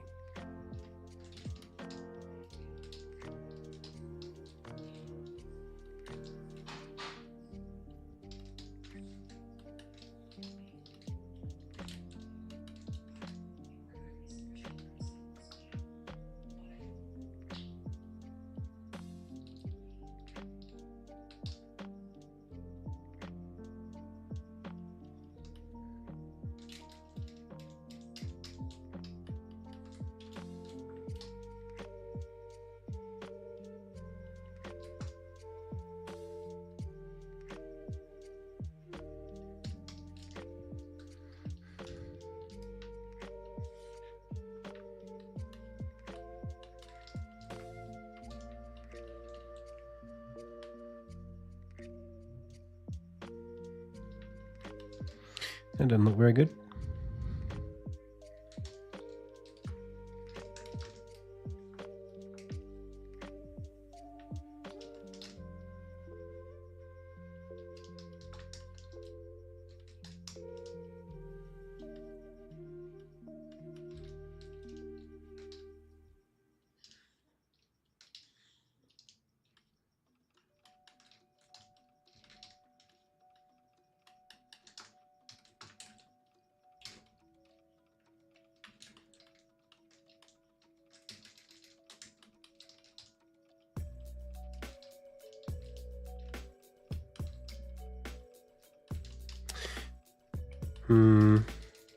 It's a challenge because I kind of picked an angle that's not very natural for pixel art here.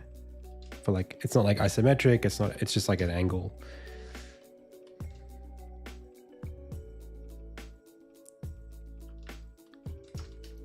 I might go smaller by 1.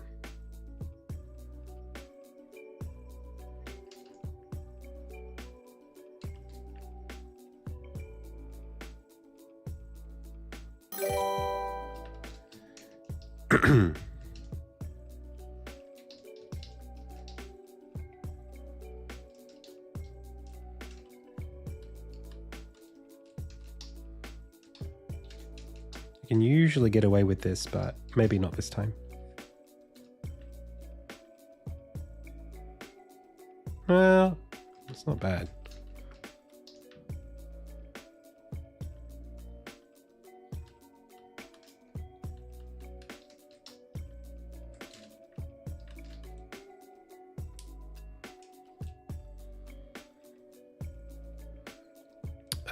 I can check.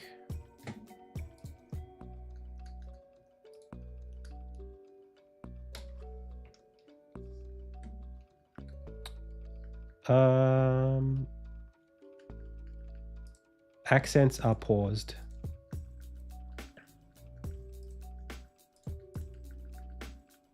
Now they are unpaused.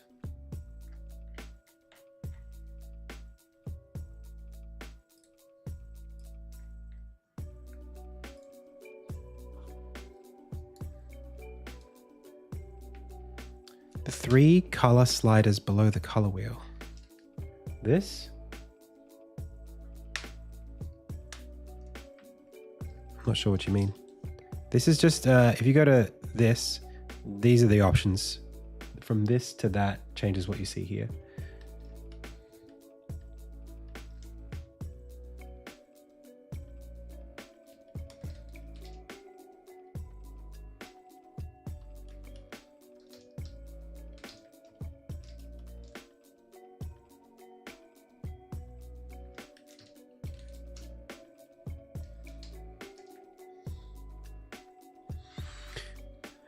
Good old games? Not the current plan, but I would never say never.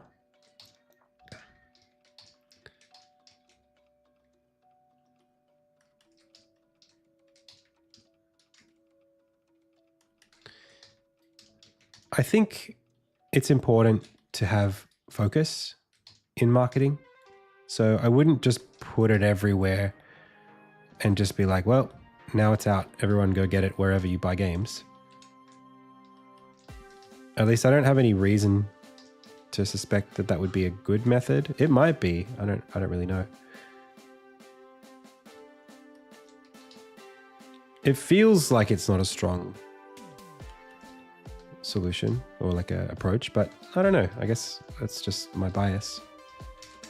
Gut reaction.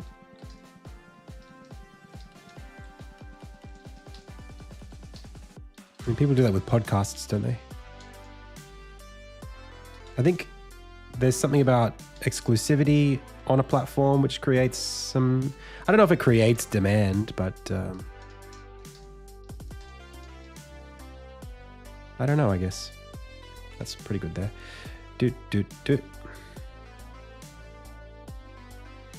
And then determination here. I mean, it'll be on all of them. I just mean like, does somewhere like Good Old Games or like Itch, like would I put it out on Steam and Itch? I don't know. I feel like maybe maybe the better concern would be something to do with the fact that, yeah, like ownership and I'm sure there's something fair about that as well. Like for consumers, it's nicer to have the files and know that they're yours and you can do what you like with them. That's fair. There's also the question of me as the developer maintaining the store presence and the game's integrity across those stores. That's also a challenge, but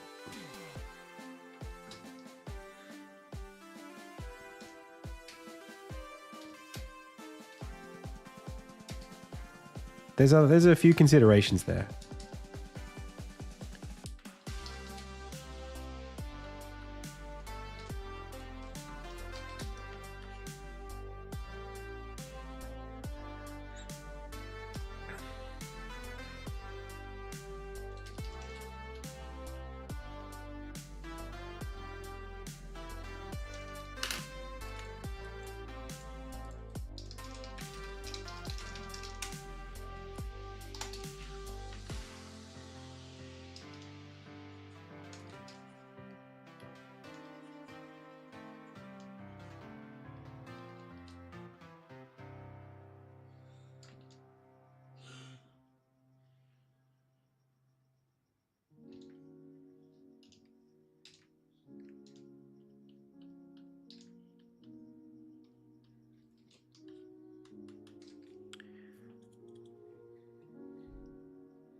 I do believe in and respect the right for people to own software.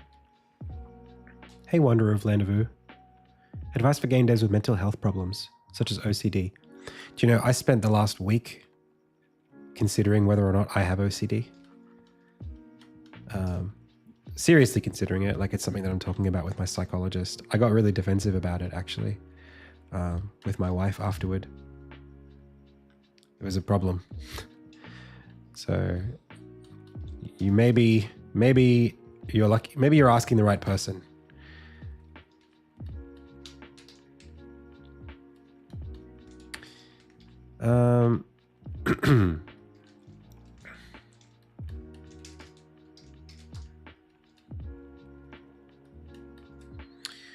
Depends on what kind of OCD you have, I guess.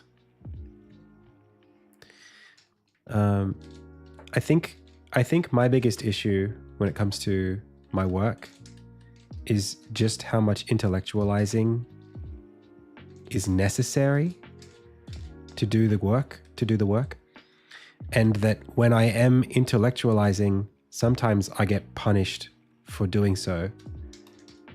Like there's a mental load, but there's also a responsibility. Like, am I over intellectualizing, or am I intellectualizing just enough to get, to get the results that I need? Otherwise, who knows what could happen to me? If I'm not being careful, I might run out of opportunities or make a mistake that's fatal. So for me, it's like I have to be thinking about all this stuff. I have to be. Also, it's not healthy for someone to have to think about all that stuff all the time. You want to be, especially creatively, it creates a lot of burnout to have to be constantly applying so much mental effort to everything that you're doing.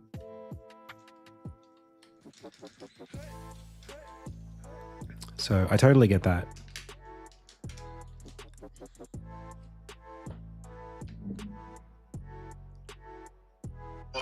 One sec, pals. Sorry.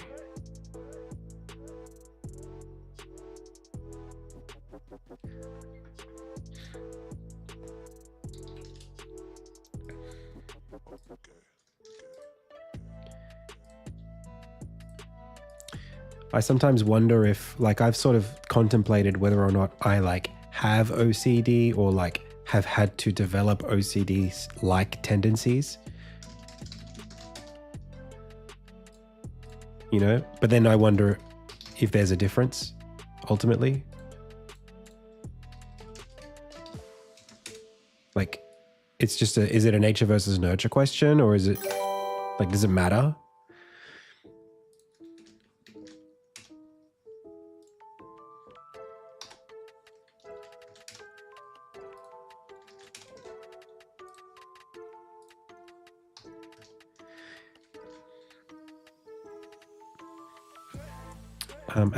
My advice would be to be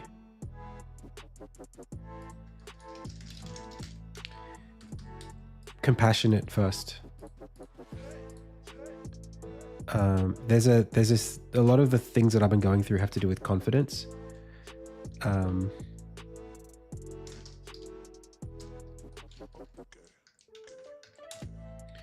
And building confidence starts with self-acceptance. It's hard to do, obviously.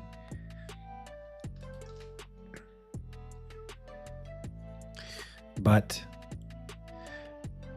one of the ways that I try to achieve that is you have to meditate. That's literally it. You have to stop in your day and you have to be aware of the fact that you're fixating on potential future threats. And rather than fixate, for a moment, listen to what the content of your mind, accept and be appreciative of the parts of you that are trying to protect you, because those are good things. But after that, once you've listened to all of those things and thanked them for their impulse that they're creating in your mind, let them pass. And then what I try to do is reflect on things I'm grateful for. If you can do that, you start to think about all the positive things that are happening to you. And logically, you start getting back into this headspace of, well, realistically, if all of these positive things have happened to me in the past, even if scary things are coming up in the future, there will be positive things there too.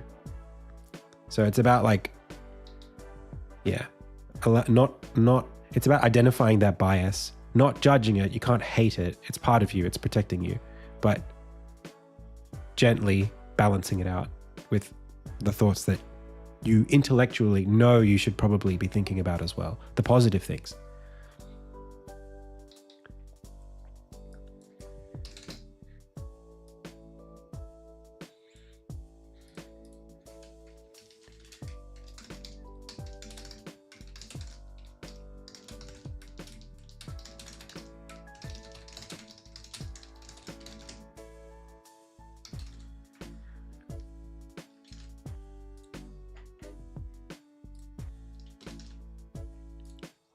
And with game dev, strategically, I love that Nemo ambient track. I listen to that too. I've got that saved on my phone. I listen to it when I'm going on plane rides. One sec.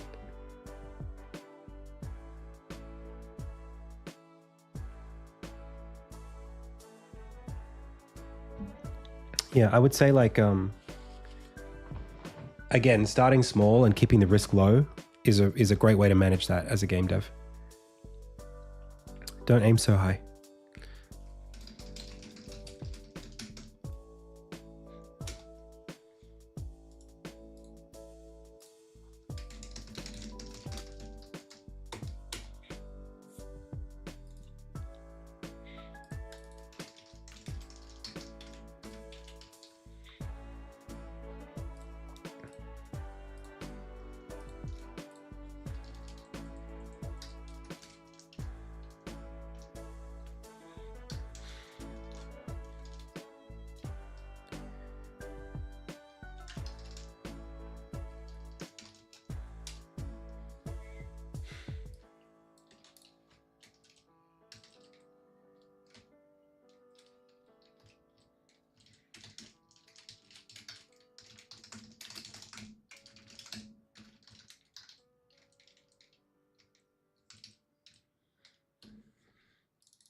Hey, Booyah, thanks for the raid.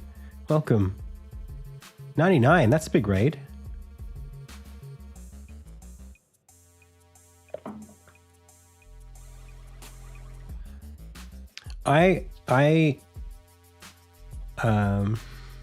We're talking about mental health. Joey says, I've got ADD, currently have a huge 2-month task at work, making a complex 3D environment. It's a struggle to keep motivated. Can hardly get any work done. Only advice I can give for neuroatypical people is to be kind to yourself. I think that's the blanket buff you can give yourself, is to just be kind.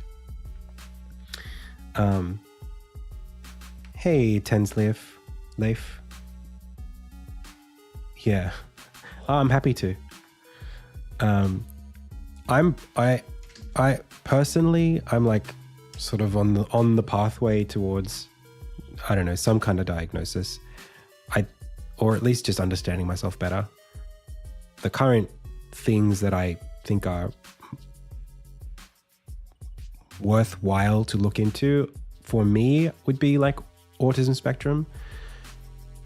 OCD is definitely like something that I am there are markers there, but I sort of get defensive about them because I feel like they are very, very minor and mostly context based.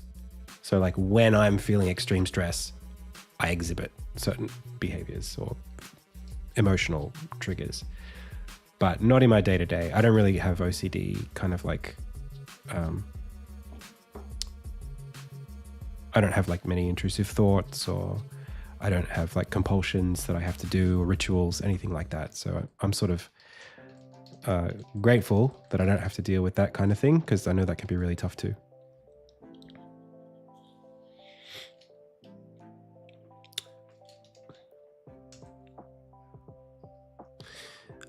Look, I think I've always had some, when I look back on my life, there are some things that I think that might be autism spectrum stuff, like not understanding social cues very well, or like I've got this thing where it's like I've always needed more time than everybody else to do stuff, but I'm really, really good at the stuff I spend a lot of time on, and I like to spend a lot of time on fewer things.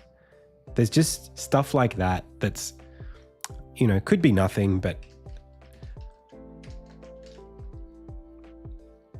I've sort of got a fair few little things, like little social anxiety things, that I look back and I think, why do I feel all these things? And I reflect back on experiences in my life, and I think about the recurring patterns of the way people react to me. And it's like, why have people always reacted to me this way? Is it me? Is it something that people can see in me that makes them think of me differently when I'm socializing?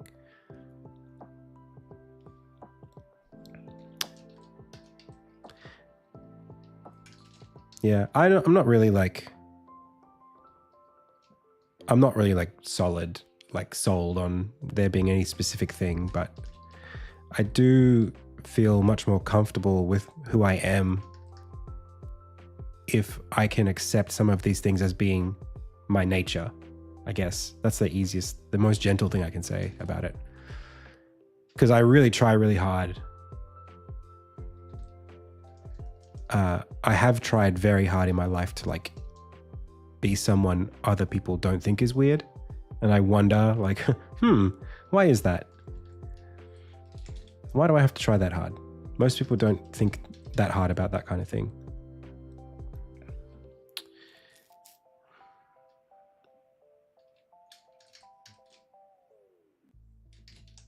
Well, this should proc on hurt confirm. And if is active, the hard part here is that I don't have anything that I can... how do we retroactively not take damage after we've already taken damage? This is actually, this is a, so I have an older effect system that this actually will work with, where I can add armor to the player.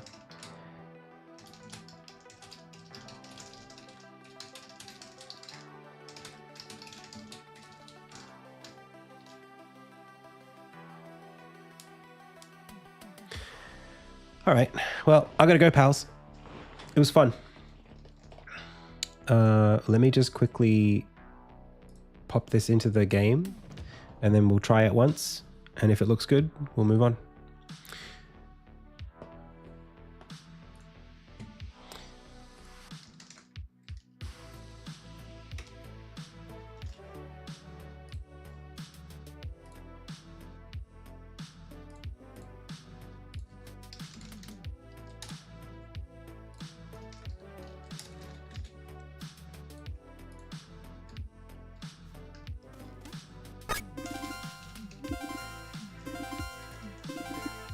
Oh, it's quite big.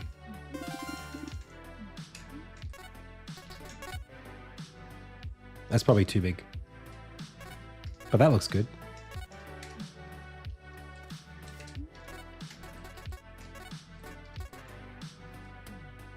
I like that.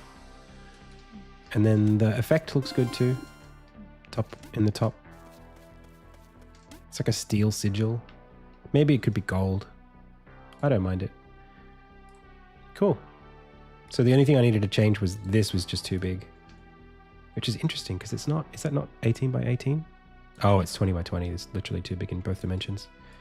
Let's just go, doop. And then one here, boop. And then one more. Not like that. Here.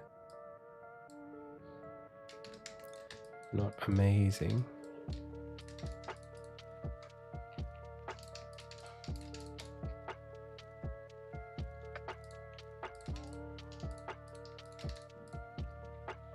That's pretty good.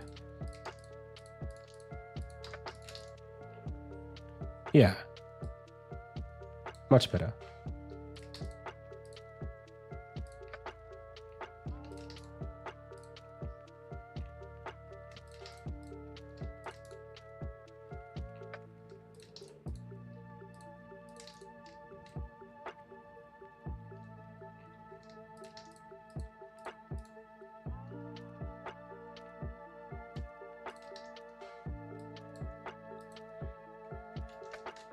Yeah, I think it would actually be a huge relief for me to find out I was on the spectrum. How weird does that sound? It would just it would explain a lot. I know that's like not a very nice thing to think about myself, like that if I didn't have some sort of disorder that I wouldn't accept who I was. That's probably something that I shouldn't think. But it would be nice to be able to tell other people, or for other people, if I had some sort of diagnosis, I could say, I'm really sorry this happened. I have this. And not as an excuse, but as like a, please understand, like it's not that I was being rude or that I didn't, that I wasn't, thinking of you, or that I didn't, that I was being specifically careless or anything like that. It's just like, this happens. This is how my brain works.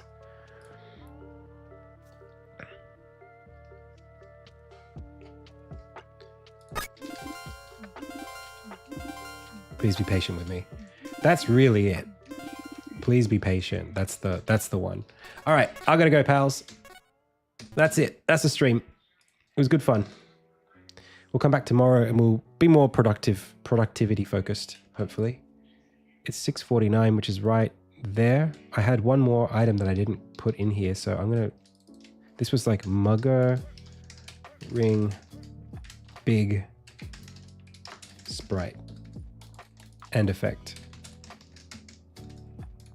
That's going to be at the top of the list. All right, cool. Thanks for watching. It was a pleasure. All right, let's get out of here. Hello. We're going to raid. This person does not speak English. It's hard at this time of the day. Not a lot of English-speaking world up. Lots more Russians than in the past. Oh, Incan. I love Incan's work. Let's raid them. They're making a Zelda-like too. All right, pals. Thank you so much for checking out the stream today. I had a lot of fun. Hope you did too. If you like my content, you should definitely check out Insignia. It's available to wishlist right now. And if you haven't wishlisted, it's really easy. It's one click of a button and it gives me, what's the word? Great confidence that there's interest in the game. It would really help me out. So thank you so much. I'll see you tomorrow. That's it. As always, I've been Adam. You've been the Pixel Pals. This has been the IndieTales Game Dev live stream. Until next time.